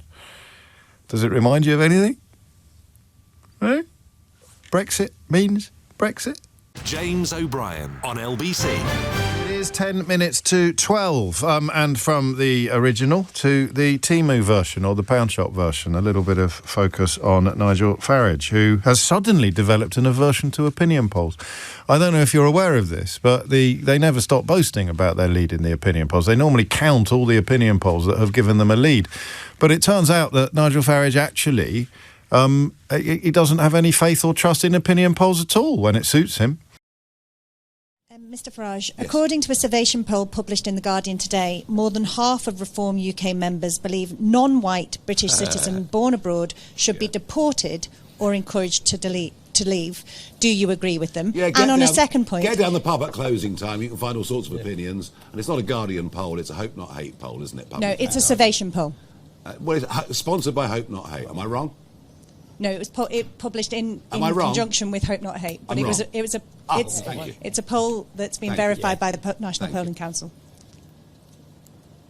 Right, well, I will respond that polling in this country is all over the place, as you well know. We have 6 national polling companies put us on an average of 29.75%, and one polling company where we seem to be collapsing with every week that goes by. YouGov used to be the gold standard. I'm not quite sure what is going on. You can find specific people that will say almost anything in answer to a question. The time is 11:52. 2 things occur to me from that little exchange. A journalist there asking about some fascinating new polling, confirming what I think everybody probably knew to be true. Just a question of how many of his followers are out-and-out, base, vile National Front racists. Some people may be surprised that the number is so low. Others absolutely terrified that it is so high. But, we'll talk about that shortly with Joe Mulhall from Hope Not Hate. But did anybody else notice something else in the middle of that? What on earth is this? Citizen. What's that noise? Citizen. That's absolutely horrible. You could frighten children with that noise.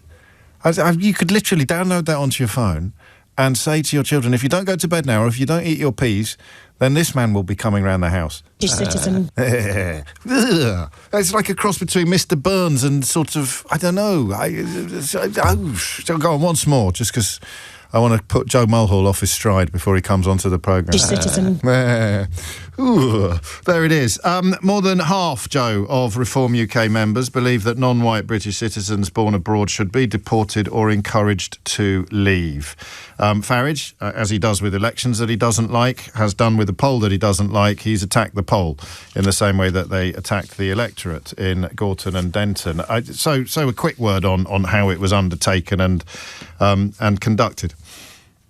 Yeah, sure. And it's exactly as you say. Farage has been spending months and months bragging about all the polling companies and the results. So when they're in his favour, he's obviously very complimentary about them. And the moment that a poll like this comes out, which reveals the really, really worrying extremism at the core and amongst the base of Reform, he all of a sudden questions the poll. Now, the poll was done by Survation, by a very legitimate polling company. It surveyed 629 Reform members between 29th of January and the 16th of February, which means that, every pollster would accept that's a statistically valid number when it comes to the size of the party. And as you said, the findings are extraordinarily worrying. As you say, 54% would prefer having a strong and decisive leader, an authoritarian bent. Over half of them, as you say, members thought non-white citizens born abroad should be forcibly removed or encouraged to leave. That would include Nadeem Zahawi. Yeah, there's always been this contradiction within Reform. There's a huge amount of their policies that would have a really, really worrying effect on some people that support it or are members or even work for the party. The issue here is that Farage is attempting to present himself as though he's a mainstream political figure, that they're ostensibly, like a mainstream political party. And the reality, of course, is not only are their policies far more extreme than any of the mainstream political parties have ever kind of proffered, their core base and their core supporter base is really, really in a very traditional far-right space.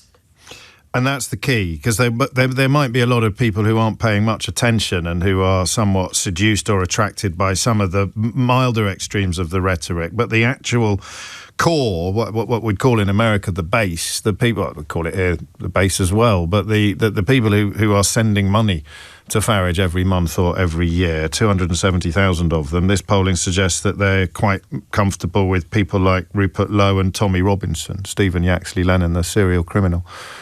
Yeah, it really goes to show, actually, how different the Reform supporter base is to where most of British people are. I know Farage will always talk about ostensibly they're just representing the common man. This is the will of the people. This is very mainstream and normal. But actually, the core base of the party is well to the right of where the British public generally is, whether or not it's on supporting Tommy Robinson, their support for people like Rupert Lowe, or even when it comes to things like twice as many Reform UK members like Putin than amongst the general public. Wow. Do we know why? Well, partly I think it's that there is. I mean, it's a very, very niche set of people in Britain that support Putin or that are sympathetic to Putin, especially, of course, since the war in Ukraine. And it just once again shows that the Reform's supporter base is not the average man on the street. Reform's support base is a far-right supporter base that is well to the right of where most people in British public are, despite what Farage might type to present himself and his party as. So not so much a silent majority as a hideous minority, although, as you say, the electoral challenge. So the path to prominence for Nigel Farage has been racism. The path to power involves a dilution or an attempt at an abandonment even of the racism. How big a problem are the base going to be to that process? Yeah, you make a really good point here, right? Farage has got a problem on his hands. As you say, the way he wins a general election is by, attracting people from the centre ground of British politics, whereas a core element at the heart of his party is well to the far right of where most people in the British public are, and that creates a real tension. It's also worth mentioning there's now this party Restore, run by Rupert Lowe, which is to the right of Reform, again, which is already up to maybe 90,000 or over 90,000 members, which will also be pulling Farage to the right. He's got a real challenge on his hand. How does he keep this extreme base happy? By the way, the extreme base in many ways believe the same things that he does, while also attempting to attract enough people from the mainstream by presenting himself as a normal mainstream political party that's ostensibly the voice of the people. There's a real tension there. And a tension that we can just watch, really, because no one can predict for sure how it's going to pan out. I mean, is there any historical precedent to this kind of process, to somebody kind of campaigning adjacent to fascism but seeking a path to power that involves abandoning it? I mean, we've never had a radical right political party anywhere near this size in the UK. You know, Reform have got nearly 500 branches. They've got over 270,000 members. They've got over 900 councillors. They've got 8 MPs. They run 10 councils. Reform is a radical right party of a scale that we've just never seen in the UK. And there's never been a far right party that had anywhere near this many supporters or has had this close to power. But he's always got to understand that the people that are knocking on doors for him, the people that are going to Reform meetings, many of them will hold views that wouldn't have been dissimilar to what you would have heard from the British National Party. Yeah. And yet the BNP, understandably, was never going to get anywhere near power because of those extreme views. So how he keeps those two sides happy will be interesting to see. Part of the issue, however, is that around Reform, we've seen this really worrying normalisation of far-right politics. A lot of the rhetoric that we hear from Reform that would have traditionally been confined to the margins of our political discourse, we're now seeing through mainstream newspapers, we're now seeing talked about on mainstream media. And that's obviously normalising a politics which is making the public at whole more polarised and in some cases more extreme. Have you been surprised by that? Have you been surprised by how feet first some people that were once vaguely sensible or who didn't actually seem to be fully paid up members of the far right have jumped aboard this change in discourse? It's been really scary to see, right? There was lots of things that when I started at Hope Not Hate, 15, 16 years ago, you would have only heard coming from really marginal extreme figures that a group like Hope Not Hate would monitor. The big example I'd give is discussions about like identity being based on race and racial identity in the UK. Racial nationalism was something that was confined to really extreme fascist figures. Now there's a kind of a relatively mainstream debate happening in elements of our right-wing media about how racial elements are core to Britishness or core to Englishness. We've really seen a leaking from the far right into the mainstream. And that's why groups like Reform, which should be understood and should be widely discussed as far right and extreme, are increasingly, we get pushback saying, are they really far right? And that's because I think our whole discourse is shifting right in many ways. And of course, they still insist, as you just alluded to, that they reject the suggestion that they are far right. Fred's not convinced. He says, great interview. It feels so validating to hear this. We have heard a comment from Nigel Farage on this. Do you want to hear it, Joe? Yeah, sure, yeah. Bernard Manning. There we go. I don't know if you have anything. I don't know if you have anything to say about that. Oh, hang on. No, we've also got that lovely little sound. That other little. That one more little thing from Nigel. Citizen. Joe Mulhall, thank you very much indeed. You can find out more about Hope Not Hate and the sterling work that they do across all forms of extremism, by the way, so quite why Farage would object to their brave work in the arenas of Islamist extremism is something that he can explain when he finally gets asked some difficult questions by journalists and is not permitted to ride roughshod over them as he did to that woman from The Guardian yesterday. 12:01 is the time. If you missed that interview, you probably need to know, particularly if you are from an ethnic minority, if you are a British person with some foreign heritage. Most Reform members believe that if you were born abroad and have become a British citizen, you should be forced or encouraged to leave. So that is au revoir off the top of my head to Boris Johnson, Nadeem Zahawi and Daniel Hannan. Mystery Hour next. James O'Brien on LBC.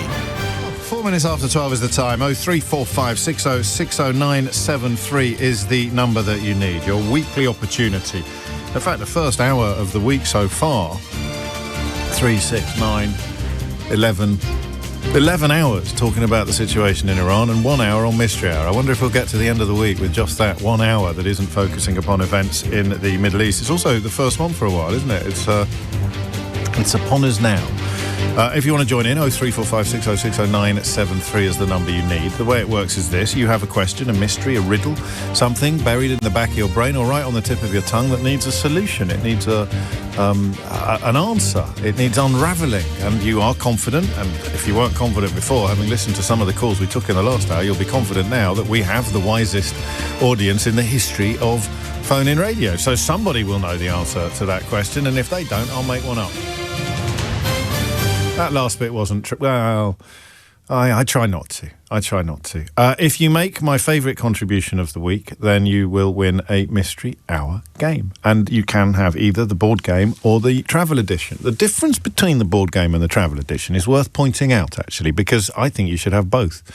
The board game offers up a question, 2 possible answers to that question, one of which is correct, and then room for you to invent one. A bit like Call My Bluff, but not just meanings of words, entire answers to great mysteries. And you can invent one, and you score more points according to how many of the other players are persuaded that your made-up answer to the question is the correct answer. So you kind of need a bit of space for that, both physically and intellectually. The travel edition contains 3 answers to each question. It's all different questions as well, don't worry. And one of them is correct and 2 of them are made up. But the made up ones are both provided on the card, on the game card, the question card. So they're quite different games. One has got an element of Call My Bluff, and the other one is potentially funnier, unless, of course, the answers that you invent for yourself turn out to be right old rib ticklers. So that's the difference between the 2. You can pick whichever one you prefer. Hard choice to make, actually. I suppose if you were just doing it on entirely materialistic terms, the original board game cost a little bit more than the travel edition, because the travel edition is, wait for it, in a tin. You can find out more about that at mysteryhour.co.uk. Such a big game, it's even got its own website. And you can find the full terms and conditions for the competition under which you win this for providing my favourite contribution of the week at lbc.co.uk. 7 minutes after 12 is the time. That's probably it, actually. We used to have some rules. I didn't used to like repetition, but I'm getting old. I can't even remember what I had for breakfast, let alone what we did on the show last week or a month ago. But I don't like motoring questions. We nearly veered in. Henry Riley nearly took us down a motoring road, didn't he, the other day when we were doing the Farage files, and he had a question about parking or something. But it turned out that Reform was taking away free parking from disabled people. So it wasn't a motoring conversation at all. It was a discrimination or abusing disabled people story, possibly inevitably, given who was responsible for it. So that's it, really. Be aware. Repetition, frowned upon, but not really. And motoring questions, despised. Absolutely detested. One of the first decisions I took, and it flew in the face of traditional radio phone-ins, because the management's always worked on the principle that lots of people are listening in the car, which is true. But it doesn't mean that everybody wants to hear a phone-in about flipping parking tickets or smart motorways. The idea that because you are listening to the radio in the car means that you're going to be absolutely fascinated by the minutiae of transport policy. Very easy to get the phones to ring, of course, if I were to say, oh, cyclists, eh? Don't you hate them? The phones would ring off the hook. And you wouldn't get a single interesting phone call if you stayed on that topic for 12 hours. You could probably fill the switchboard for 12. Don't you hate cyclists, eh? Eh? Eh? Yeah. And parking ticket, whoa. Second only probably to inviting people to ring in with why they don't like immigration or immigration policy. You won't speak to a single intelligent person in the course of the entire conversation, but my God, the queue will reach from here to Mars. 9 minutes after 12 is the time. Shall I stop now before I offend anybody else during the hour of the week that is supposed to be light-hearted and funny? Yes. Thank you, Keith. I don't take anything by text. Unless you've got an extremely good reason. So answers, questions or something in between. During this hour of the show, we are confined exclusively to the phones. And that's it, I think. Gareth is in Bury. Gareth, question or answer? Question, please, James. Carry on, Gareth.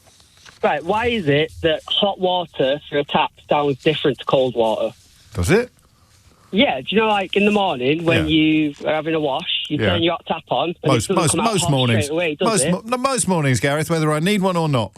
Well, yeah. Same. It depends how late I've woken up. How would you describe the difference in sound?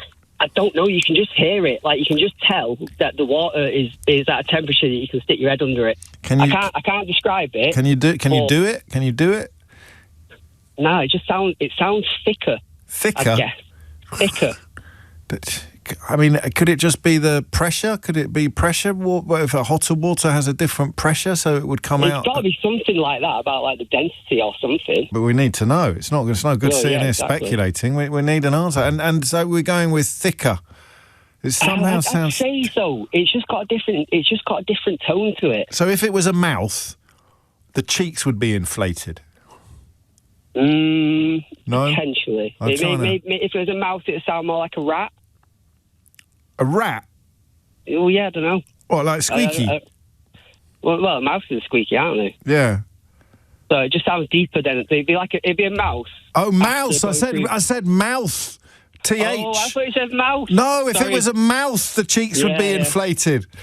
Yeah, I guess so. Do you see, like a rounder sounder? Yeah, like my cheeks are inflated. It sounds full of temper. Like that, not a mouse. Yeah, well done, Keith. Hey, Keith worked that out. Everybody else is going, what the hell has happened here? Who's talking about this? Who's talking about that? That's why Keith gets paid the big bucks. All right, Gareth, you're on the board. Why does hot water sound differently from cold water? And if someone can actually do an impression of how different they sound, and it is persuasive, then you'll probably get a round of applause and you'll be in with a chance of winning a Mystery Hour game. Staying in the same neck of the woods, actually, from Bury to Wigan, from Gareth to Brian. Brian, question or answer? Question, please, James. Carry on, Brian. We're big in Lancashire today. The Northwest. Yes, right, it is. All over. Go on. We're in Greater Manchester. Well, Wigan is now, yes, of course. Sorry, carry on. Rugby league country. There, I'm safe there now. Yeah, when you're coming back to Manchester, that's not the question. No. A glass vinegar bottle that you have on your kitchen table. Yeah. Table, the pointy one with the hexagon shape. Yeah. If that should get broken. Yeah. And you the supermarket to buy a brand new one. Yeah. If you open it, it's never had vinegar in it before. You get it off your favourite supermarket shelf. What, an empty bottle to put vinegar in? Yeah. Yes. Really? Yours is broken at home. One of the children have dropped it and broken it. Yeah, I know, but I've never seen empty vinegar bottles for sale in the supermarket. Oh, they have them in Waitrose, Jay. I'm more of a Morrison's man myself, Brian, despite appearances. Other supermarkets are. Do they really? I'm just checking with my colleagues. Keith, have you ever seen empty vinegar bottles for sale? So what? You buy a big, 3-litre plastic bottle, do you, and you top it up? No, it's a glass bottle. No, I know, but why would you want an empty glass bottle? Because you haven't got any vinegar. So you buy a big tub of vinegar and pour it into the glass bottle at home, do you? You're sounding like Donald now, Jack. I'm completely lost, and it's not a very good phone line, so I can't. I don't know whether we need to get him on a better phone line, because I want to interrogate this caller properly, like Jeremy Paxman. Why would you buy an empty vinegar bottle? Because you haven't got one at home. But you haven't got any vinegar. You have got vinegar that you could refill the other bottle with, the smaller bottle with. What do you refill it from? The larger bottle with no pointy top. Oh, you mean like the fish and chip vinegar bottle? Yeah. The fish and chip shop one with the yeah, okay. Oh, well, aren't you fancy? Most people don't have one of them on their table at home. Well, they sell them in the supermarket. So you go to the shop and you buy the kind of vinegar bottle that you'd ordinarily encounter in a restaurant or a chippy. Yes, thank on you the for tables. narrowing. Well, I'd flip it out. All right, no wonder you thought I was daft. Go on, and what's the question then?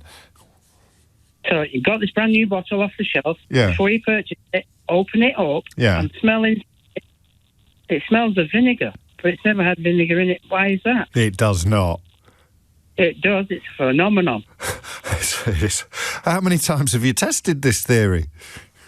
Since I found out about it, a couple of times. So you just have have you ever? I want you to be honest with me, Brian. Always, James. Have you ever sniffed a bottle that you didn't then buy? Yes. Yeah. All right. I believe you then. Just to prove the point. See, well, you would, wouldn't you? Could it be psychological? Could you just because that bottle would never ever contain anything else. So psychologically, your brain is saying to your nostrils, vinegar, vinegar, vinegar, vinegar, vinegar. And then you smell the bottle and your nostrils say to your brain, vinegar, vinegar, vinegar, vinegar, vinegar. But there is actually no vinegar. That is the answer to the question I would like to... I think that's what it will be. I can't imagine that they recycle them without washing them properly, which is the only other alternative, Occam's razor.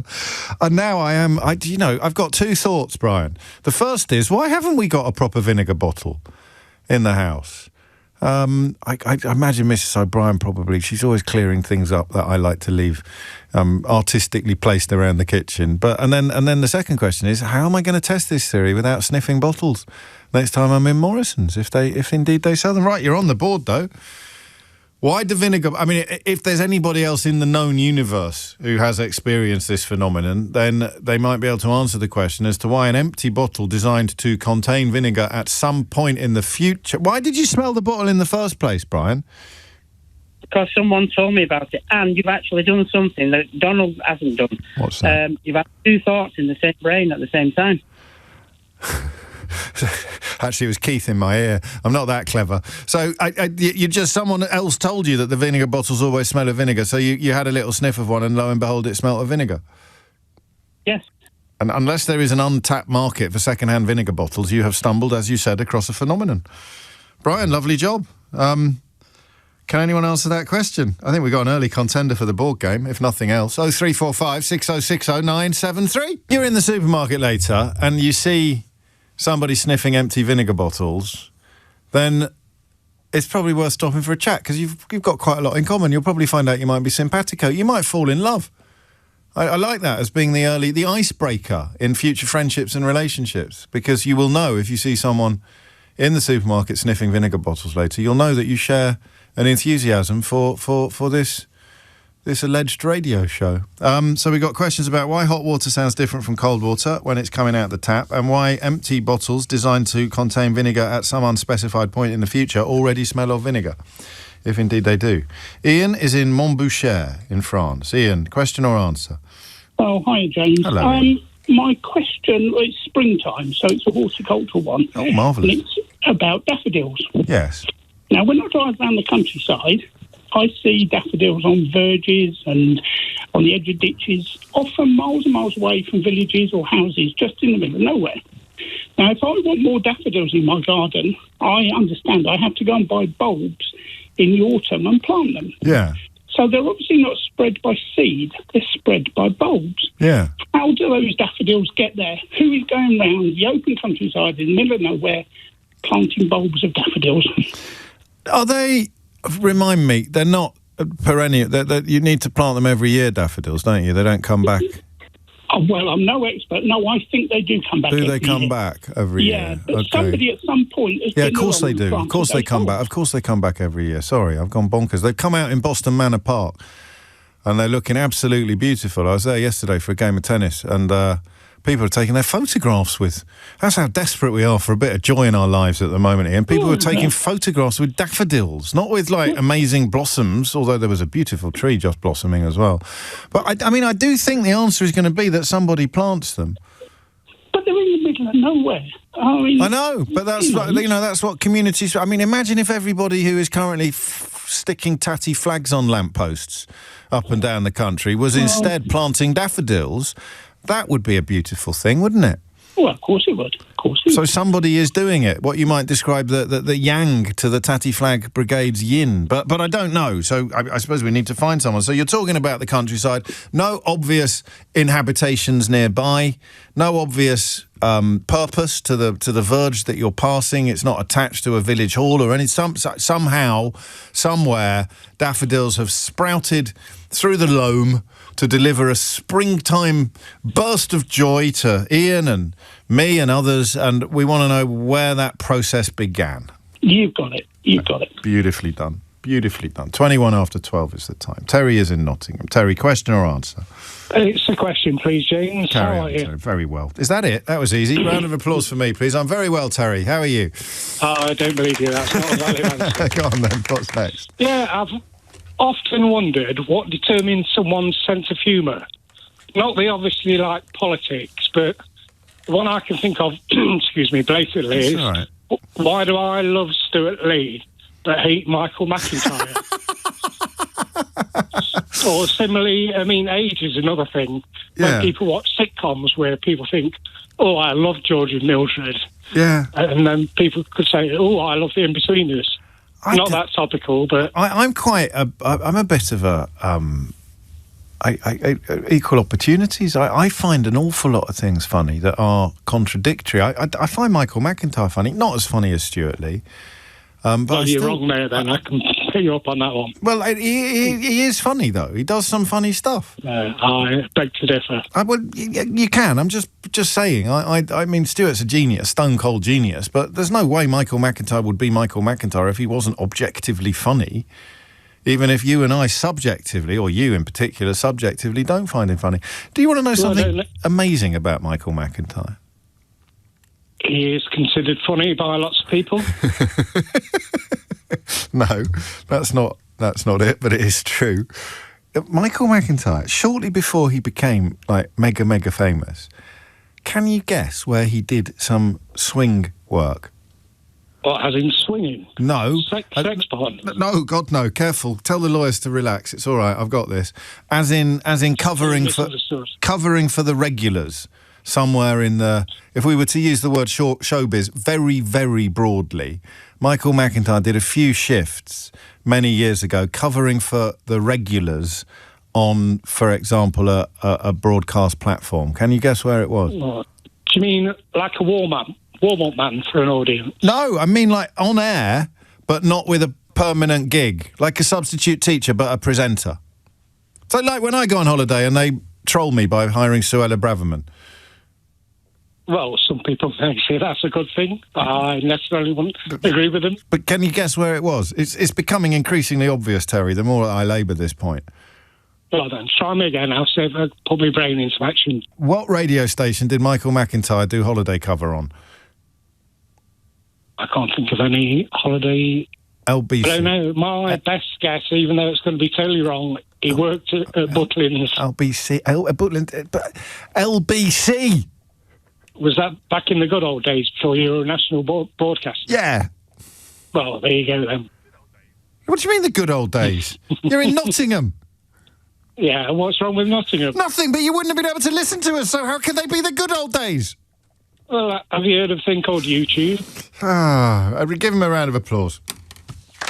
I like the question. And that's a really good bit of LBC trivia that even people who work here don't know or believe when I tell them, but it's true. Did you know that? Even my own producer didn't know that, and I usually recycle my anecdotes at least 17 times a week. He didn't do my holiday cover. I was tapped up to do one of his TV shows a while ago, and I didn't make the final cut for it. And I had a great plan, in that I was going to say to him during that little bit of banter at the beginning that and I was going to say, where did it all go wrong?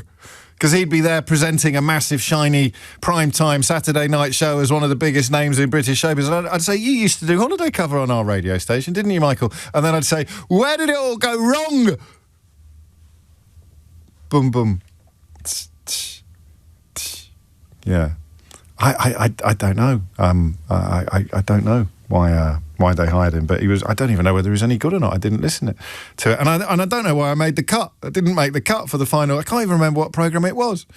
But their loss. Tricia is in Mason. Tricia, question or answer?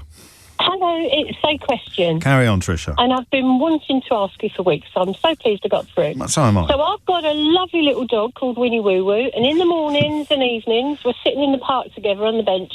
And when I listen to the bird songs, say robins and blackbirds, which are truly beautiful, yeah. I want to know, has that bird song changed over the centuries, or have they always sang the same way since day one?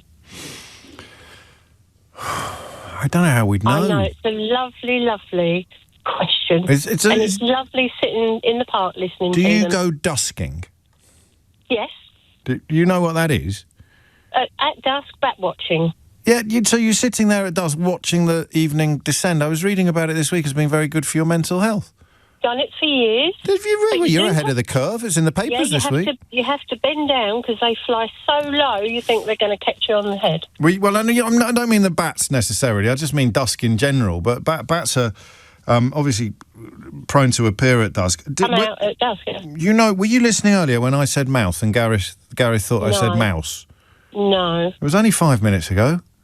Well, I've literally finished for lunchtime at work, got in the car, put my phone on, hands-free, talked about, because I've got through straight away and I've wanted to ask this question for weeks. Well, so I don't know if I'm going to let... I see. Oh, no, that's reasonable. I'll allow that. So, anyway, earlier in Mystery Hour, I said to Gareth, something mouth, as in mouth, what you talk out of, and he thought I said mouse, Tricia, as in squeak, squeak. And it was hilarious what ensued. You had to be there. But I said to Mrs. O'Brien this morning, this is actually true, although it's quite a coincidence, I said, I'd like to start dusking. And she thought you said busking? Yes. What? Okay. I can't play anything. She looked at me as if... And she just... That curious mixture of love and befuddlement with which she often looks at me, Tricia. I'm not going to lie to you. Why do you want to start dusking? I just think it'd be nice to... I mean, I'm not going to get up in time to watch sunrise, so I was going to start watching sunsets. Just to be outside at dusk, it puts you in tune with the seasons and the what's the clock? There's not the cycladic clock. The clock inside you, the circadian rhythms. Tricia. So in the evening, Winnie Woo and me are sat on that bench listening to the evening song. Yeah. As well as. And it's keeping you. It's why you're so chirpy, isn't it? It's why you're so chipper. Yeah. Because you're doing the dusking. Have you ever been busking? Have you ever tried busking? No, but if I did, I'd have to put strings and stuff on so I could be a one-woman band and walk along and hope to get place. I really hope someone's got the answer to this question. So do I. Is it Minnie Woo or Minnie Woo Woo? It's Winnie Woo Woo. Winnie Woo Woo. So is it hyphenated or is Woo Woo like a surname? I've never thought of it like that, but when she's in my really good books, I call her Winnie Woo Woo Baby Boo Boo. Oh, that's nice. If my son's listening. It's just disowned you, Tricia. Have a lovely day. Don't waste the rest of your lunch hour, whatever you do. It's coming out to 5:30, so I've got some phone lines free, unsurprisingly, given that no one's got the first idea what's going on. If you've got a question that needs an answer, we need more questions, all right? 0345 6060 973 is the number you need. We got a bit overrun by vinegar-related people ringing in. So if you tried to get through 15 minutes ago and failed, have another go now. We think we've got rid of the vinegar. And, of course, we still need answers to the questions about hot water, daffodils, comedy, birdsong, and... are we all right on the vinegar? Well, anyway, questions first and then answers, all right? Matt Hewitt's here with your headlines. James O'Brien on LBC. 32 is the time. We did it entirely by accident. Thank you to Stuzzy for pointing this out. It's World Book Day. What better day for my Joseph Hillett anecdote that you can, if you missed it, you can listen back by rewinding live. What time did I tell my Joseph Hillett anecdote? Anyway, it's a very good story for World Book Day. 12:33 is the time. It needed a bit of what? Needed a bit of context, did it? Needed a bit of it needed a bit of a correction. So when you listen back to it, I got confused, and I said that Catch-22 was set in Vietnam when, of course, it wasn't. It was set in World War II. So don't hold that against me while you're enjoying my Joseph Hillett anecdote. Can I tell my Tim Roth anecdote, or would that be too show-offy? What? No, I know I am what I am, but I don't know. Would it? Well, it's a great anecdote, right? Would it make me say? No, I'm too shy. I'm not doing it. You've spoilt it for me now. I'm not doing it. 12:33 is the time. Richard is in Bedford. Richard, question or answer? Question, please, James. Carry on, Richard. Yes, strawberries. When I was younger, and I'm sure you can recall this, when you ate strawberries... How can I recall when you were younger? I've only just met you. I'm a similar age, well, a little bit younger than yourself. But go on. When you used to pick strawberries or buy strawberries in the shop, the stem or the core would just pull straight out. He's right. Whereas now you have to cut them out. So I don't know why a strawberry has evolved. And I bought a thing from Lakeland, actually. Okay. To take the core out, like a little claw. Well, recently? Yeah, about 2 years ago. I've lost it. I need to buy another one. So it's like you push it in, right, and the claw opens, and then you put it into your strawberry, and take your thumb off the button, and it closes, and then you pull it out, and it takes the husk. Is it a husk or a hull? A hull, I think. No idea, it takes the hull. Takes the hull out, clean as a whistle, mate. Excellent. Lovely bit of kit, really nice. It's the kind of thing I was talking about earlier that I buy and then it mysteriously disappears, and it turns out Mrs. O'Brien's put it in the cellar because she doesn't think it's very useful.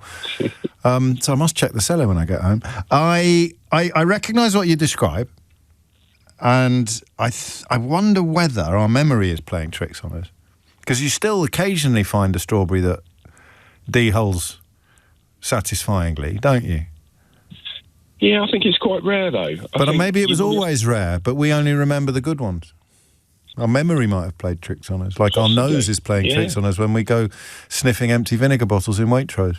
Maybe they were just fresher when we were hand-picking them. Oh, that might be it as well, because we did used to hand-pick them a lot, didn't we? Yeah. You'd always have a day out. God. Oh, right, you're on. Why is it now that our strawberries do not easily give up their holes? Whereas when we were children, we remember them popping out without any pressure, barely being applied at all, and popping out neatly and pluggishly. I like that, Richard. Take care. Sam's in Great Leys, Chelmsford. Sam, question or answer? Question, please, James. Carry on, Sam. Firstly, real pleasure to speak to you. We're going to have to sort your phone line out. It's a real pleasure to speak to you as well, but it'll be even more of a pleasure if I can completely make out what you're saying, so that will be imminent. Robert is in Redruth in Cornwall. Robert, question or answer? Oh, it's an answer, James. Carry on, Robert. It's the sound that comes out of the taps and faucets when you're running hot water, then it goes from cold to hot. Oh, marvellous. Go on. As you would expect, it's physics. Yes. The water forcing through a pipe of any sort and through an orifice will create vibrations. That's why you can hear any noise at all coming through. You've also got the rushing water, of course, which you'll hear as it hits the basin, what have you. But the principal factor is the pipe itself. And what happens as temperature changes, the stiffness of that material changes. So you can imagine a pipe with the water pushing through it. That's subject to friction, and it will cause vibrations as a result of that friction. It's just like pushing your finger up a piece of glass, you know? And as the temperature changes, the stiffness of that material changes. So the friction changes as well? Exactly. The resonance of that material changes, and you'll hear different frequencies. So the pressure, it's very, very simple. So the pressure might be the same, but the temperature is changing the frequency? Exactly. Yes. Oh, that's a lovely answer. Qualifications? Nearly 40 years as an instrument engineer. Wow. What, musical instruments or all sorts of instruments? These are measurement instruments. Oh, wow. Yeah. You know, okay. So not like a flute, then? Not like a flute. You're not a flute engineer. Well, I suppose it sort of it does transfer over a bit. I'm sure it does. That's a beautiful answer. Round of applause for Robert. Lovely stuff. Thank you. Back to Sam in Great Leys. Sam, question or answer? Hello, can you hear me? Am I back? Oh, that's brilliant. Carry on. Sorry. James, a real pleasure to speak to you. Likewise. Firstly, well, it's not firstly, is it? Because you've already said it, so it's secondly. Secondly, real pleasure to speak to you. My question is, how do they decide, or who decides where they put post boxes? I live in Great Leys, which is between Chelmsford and Braintree. It's a small village of just under 3,000 people, and there is a main road that goes through the village, and there are 4 post boxes on it, which seems excessive given the population, and that they're all within easy walking distance of like any house there. And of each other. And of each other, yeah. I don't really use post boxes much anymore, do we? Unless we're sending birthday cards or something like that. But yeah, I've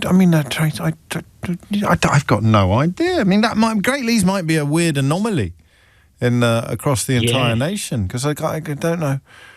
And also, we could have had a postbox explosion at some point in a decade where they doubled the postbox quantity in the village. What we need in Great Leys is more postboxes. I've always said that. More postbox. I'd like. So who did? I mean, I'm going back as well. I bet they're all quite old, aren't they? None of them have appeared in your recent memory, or even perhaps in your lifetime. No, I only lived there 5 years, but no, certainly there's been no installations. One of them got replaced, but no new ones. That's probably it was big news. Quite an exciting day in Great Leys, that was. Yeah. I like this. So to be clear, we're not asking why there are so many post boxes in Great Leys. Although if anybody knows that, they're probably going to win a board game. But we want to know who decides. Bonus answer. Yeah, I drive around a lot for work, and I just noticed, and they're always in like random places. Quite random places. Yeah, I like that. I can't believe we've never done that before. At which point I'll get 40 texts saying you have, you forgetful wombat. Well, I've listened to a lot of the podcasts. I've gone back a few years. I'm in 2015 on the podcast. Wow, that is a long way. Come up yet. No, well, there you go then. And actually, it's a timely reminder for people that there is a massive archive of Mystery Hour podcasts, and it's probably the most timeless thing we've ever done. Nothing has changed, has it, from 2005 to now? And there's hundreds of them, Sam. Lovely stuff, great question. How do they decide where to put post boxes? 0345 6060 973 is the number you need. It's 12:41.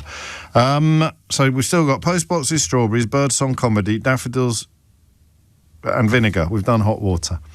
Might start needing some answers soon. Ollie's in Haywards Heath. Ollie, question or answer? It's an answer, James. Carry on, Ollie.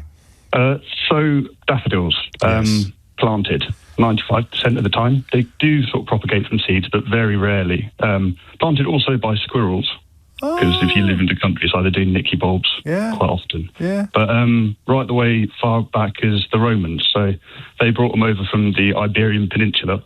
They thought they had like healing properties, I think, but I think modern medicine would say not. They're quite toxic. Sure. And then they started planting them when they lost sort of other soldiers, comrades. Well, like a grave marker? Like a grave marker, yeah. Gosh.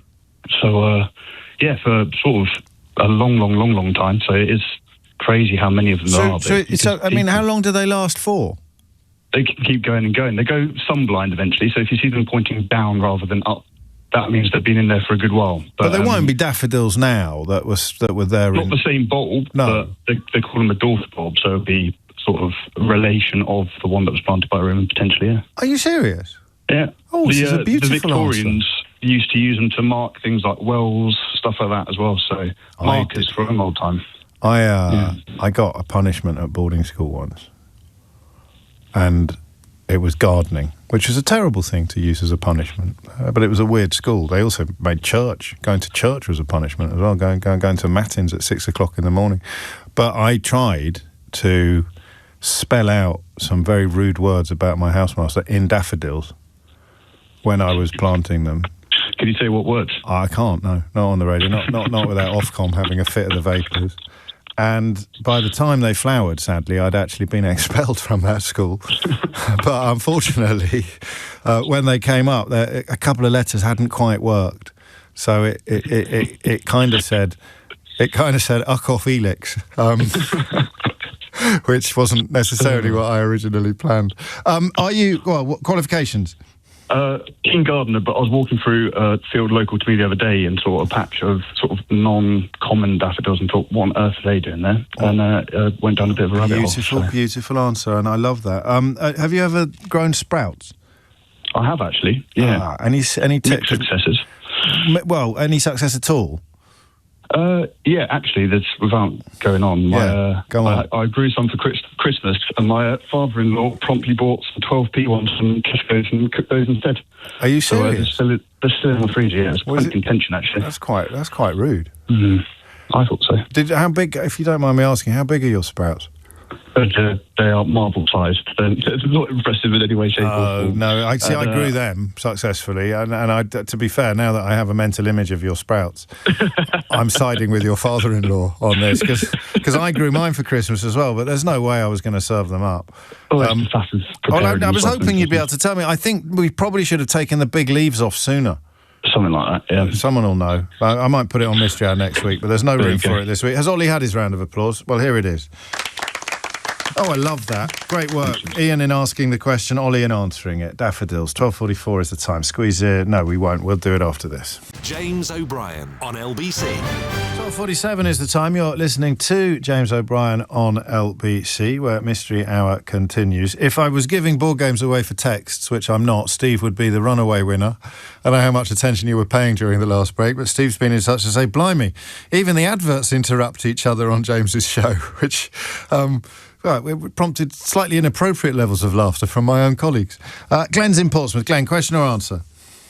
It's a question, James. Carry on, Glenn. What I'd like to know is, every time we fire a rocket from the Earth into space that becomes a satellite or whatever going round, right, I've got to imagine they all go in the same direction. Yeah. But who dictates where it fits in, as it were, to where it's going round? If not, they'd all be bashing into each other, wouldn't they? I know it seems a silly question, but I don't think it is a silly question. I think you may have answered it actually. You mean orbit? When something is in orbit?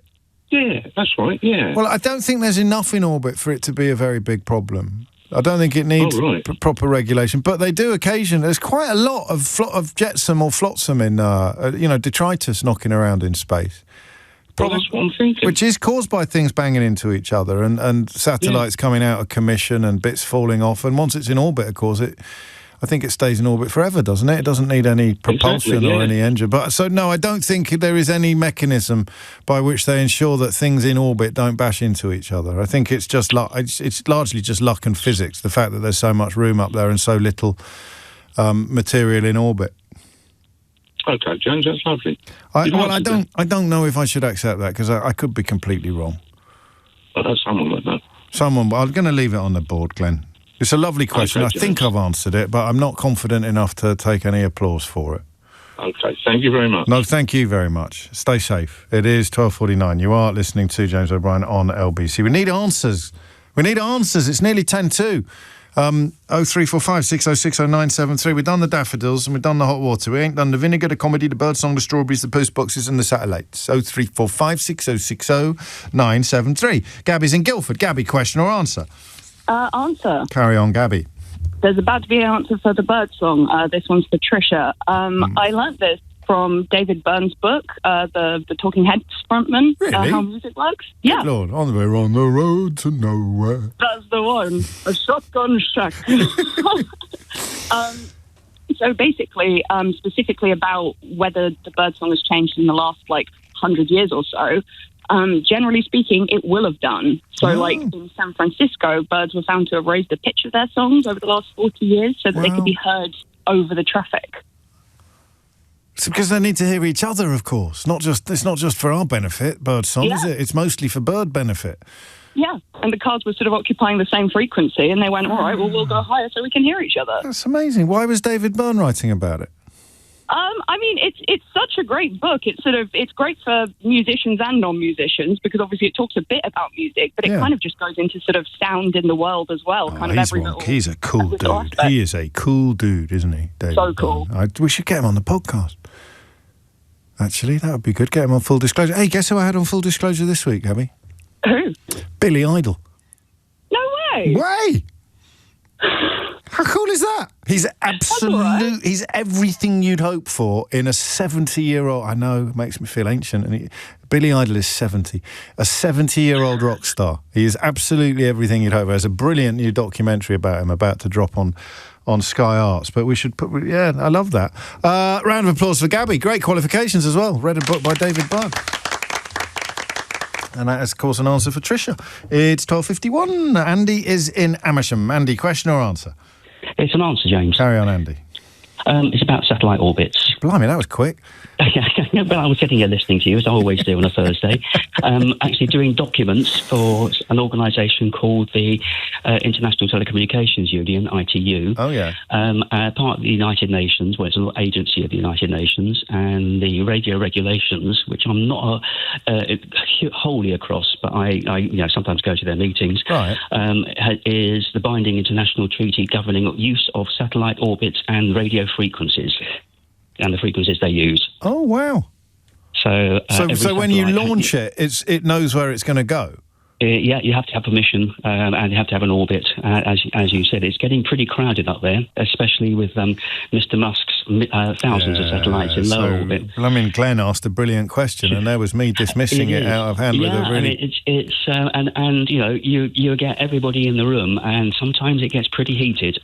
Because we want to go there, and there's no room here, and how dare you, and blah, blah, etc. Well, it's also, if it's going over our territory, we need control. Oh, of course, yeah, there's all sorts. So are you an enthusiastic amateur, Andy? No, I'm ex-BBC, and I go to the ITU as part of the group that does programme production, all the standards around HDR. In fact, we got the Emmy for HDR, High Dynamic Range TV, and the standards. So it covers a wide area. It owns the internet as well in the other sector. Does he really? And so the documentation that you're working on while you're listening to Mystery Hour, is that specific to orbiting?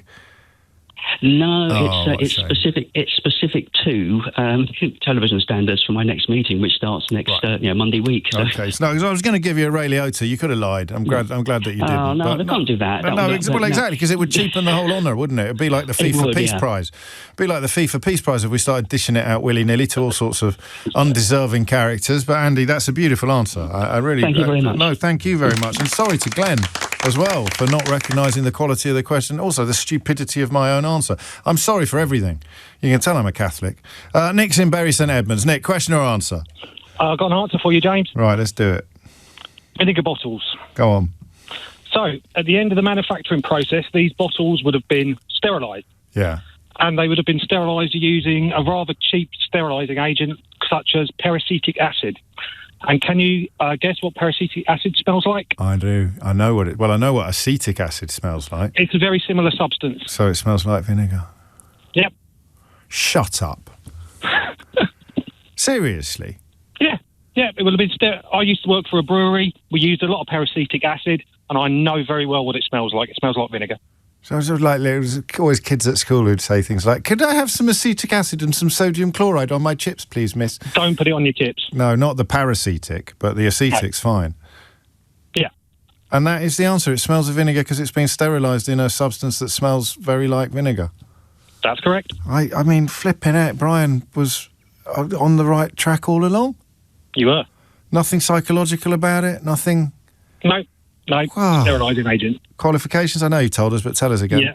You used to work for a brewery. We used to sterilise all our bottles, vessels and casks using peracetic acid. That's incredible. Was the brewery in Bury St Edmunds? It was. So is it Green Kick? Is it Green Kick? No, it's a very small brewery called Brewshed. Lovely. Round of applause for Nick. I'm just going to have a quick word with the producer. People are complaining about the headphones being so loud, so you should be able to hear her. How did you think you pronounced it? Oh, acetic. No, it's definitely acetic. Well, I say that. I've always said acetic. So, hey, we've learned something. We always learn something on Mystery Hour. A great word from Nick. Sophie's in Bridgewater. Sophie, question or answer? Answer, please. Can I do the postbox one? Yeah, of course you can. Sorry, I'm a bit nervous. Why? Everybody says they're nervous, but I genuinely am really nervous. It's only me. It's only me. It's I know, Mystery but I Hour. listen to you every day. Yeah, but Mystery Hour is the easiest thing to phone in the history of phone-ins. It's something like no one ever gets a monster. Well, you're doing brilliantly well already, Sophie. I can see this being the beginning of a beautiful friendship. What's your answer to the question? So the post boxes, Yes. Depending on, I don't know how big the location is, but if there's, say, one post box at the beginning of the village and then one post box right at the end of the village and maybe one in the middle. Yeah. If this goes, sorry, I'm not explaining myself You very are. well. No, you are. Are you sure? If a property became a post office, they would have to have a post box attached as well. Right. So if the post office turned up near, but like not too near to one of the other ones, then they'd end up having 4 post boxes. Oh, okay. Does that make sense? Yes, it does. So we need to know the history of Lees, Great Lees, or whatever it was called, to know for sure why they've got 4. Do we know what the general rule is for where a postbox goes? So now, I don't know back along because I'm not that old, but sorry. But now they won't replace the postbox if there's one more than half a mile away. Oh, okay. So they're probably right on the money in the village that the questioner mentioned. So a postbox has to be within half a mile of a property, of a house. So every house should have a postbox within half a mile of it. Yeah, so my thought is there's probably 2 on the outskirts, 1 in the middle, and then the property became a post office. It's incredible. Therefore, they had one turn up. And they generally don't replace post boxes now either. Because we don't use them. Qualifications? Yeah. I was a postie for 10 years, and a part of my job was reporting the maintenance of post boxes when they got broken. Gosh, why did you stop? That's a story for another day. Ooh, that's a round of applause for Sophie. 12:57 is the time. Neil's in Poole. Neil, question or answer? Answer, please, James. Carry on, Neil. Strawberries. Yes. It's about ripeness and seasonality. Is it? Is it? Yes. Right. If you go in the supermarkets now, all the strawberries, they've got white tops. I can't get near to the strawberries because of all the people sniffing vinegar bottles. Is that ascetic or ascetic? Yeah, they're all white. They've got no real strawberry flavour. They're forced. Summertime, you go to a pick your own, they'll have a little red bulge. They'll be coloured all the way through, and the hull will just pop out nice and easily. So we don't do it, really. We don't pick our own anymore. Or at least, no, I don't. I mean, I can't remember the last time I'd pick. So if I went to some of the lovely fields around Chaddesley Corbett, and I took a different route, because I don't want to go through Bromsgrove and look at all those tatty flags flying everywhere, and I got to one of the lovely pick-your-own farms on the outskirts of Chaddesley Corbett like I did as a child, then I would, but not just me, but Richard as well, we could recreate our childhood memories of little holes that pluck and pop out of the middle of the strawberry without any pressure being exerted whatsoever, and you pop the whole thing into your little mouth and you munch away. Or even most of the ones in the supermarket in the summertime. Are you sure about that? Are you sure about that? Yeah. Okay. It's because we live in a world of everything's available all year round. We do. We do. I love that. Qualifications? 27 years as chef. Oh, that'll do. Have you ever grown your own sprouts?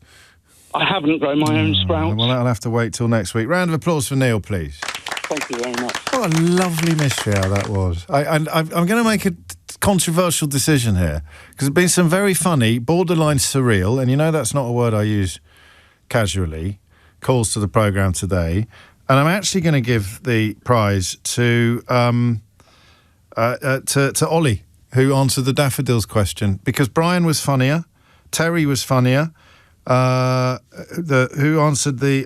was fascinating, wasn't he? And Glenn's question was great. Everyone was brilliant. I sound like a teacher in a politically correct school. Everyone gets a medal this week. But you're all winners. But Andy just has given me stuff that Ollie has given me stuff that I will remember. It's just lovely. Daffodils and Romans, for me, will always be together in my mind.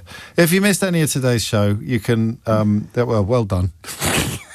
You can listen back. You know how. Podcasts available. A really powerful one coming tomorrow, I have to tell you.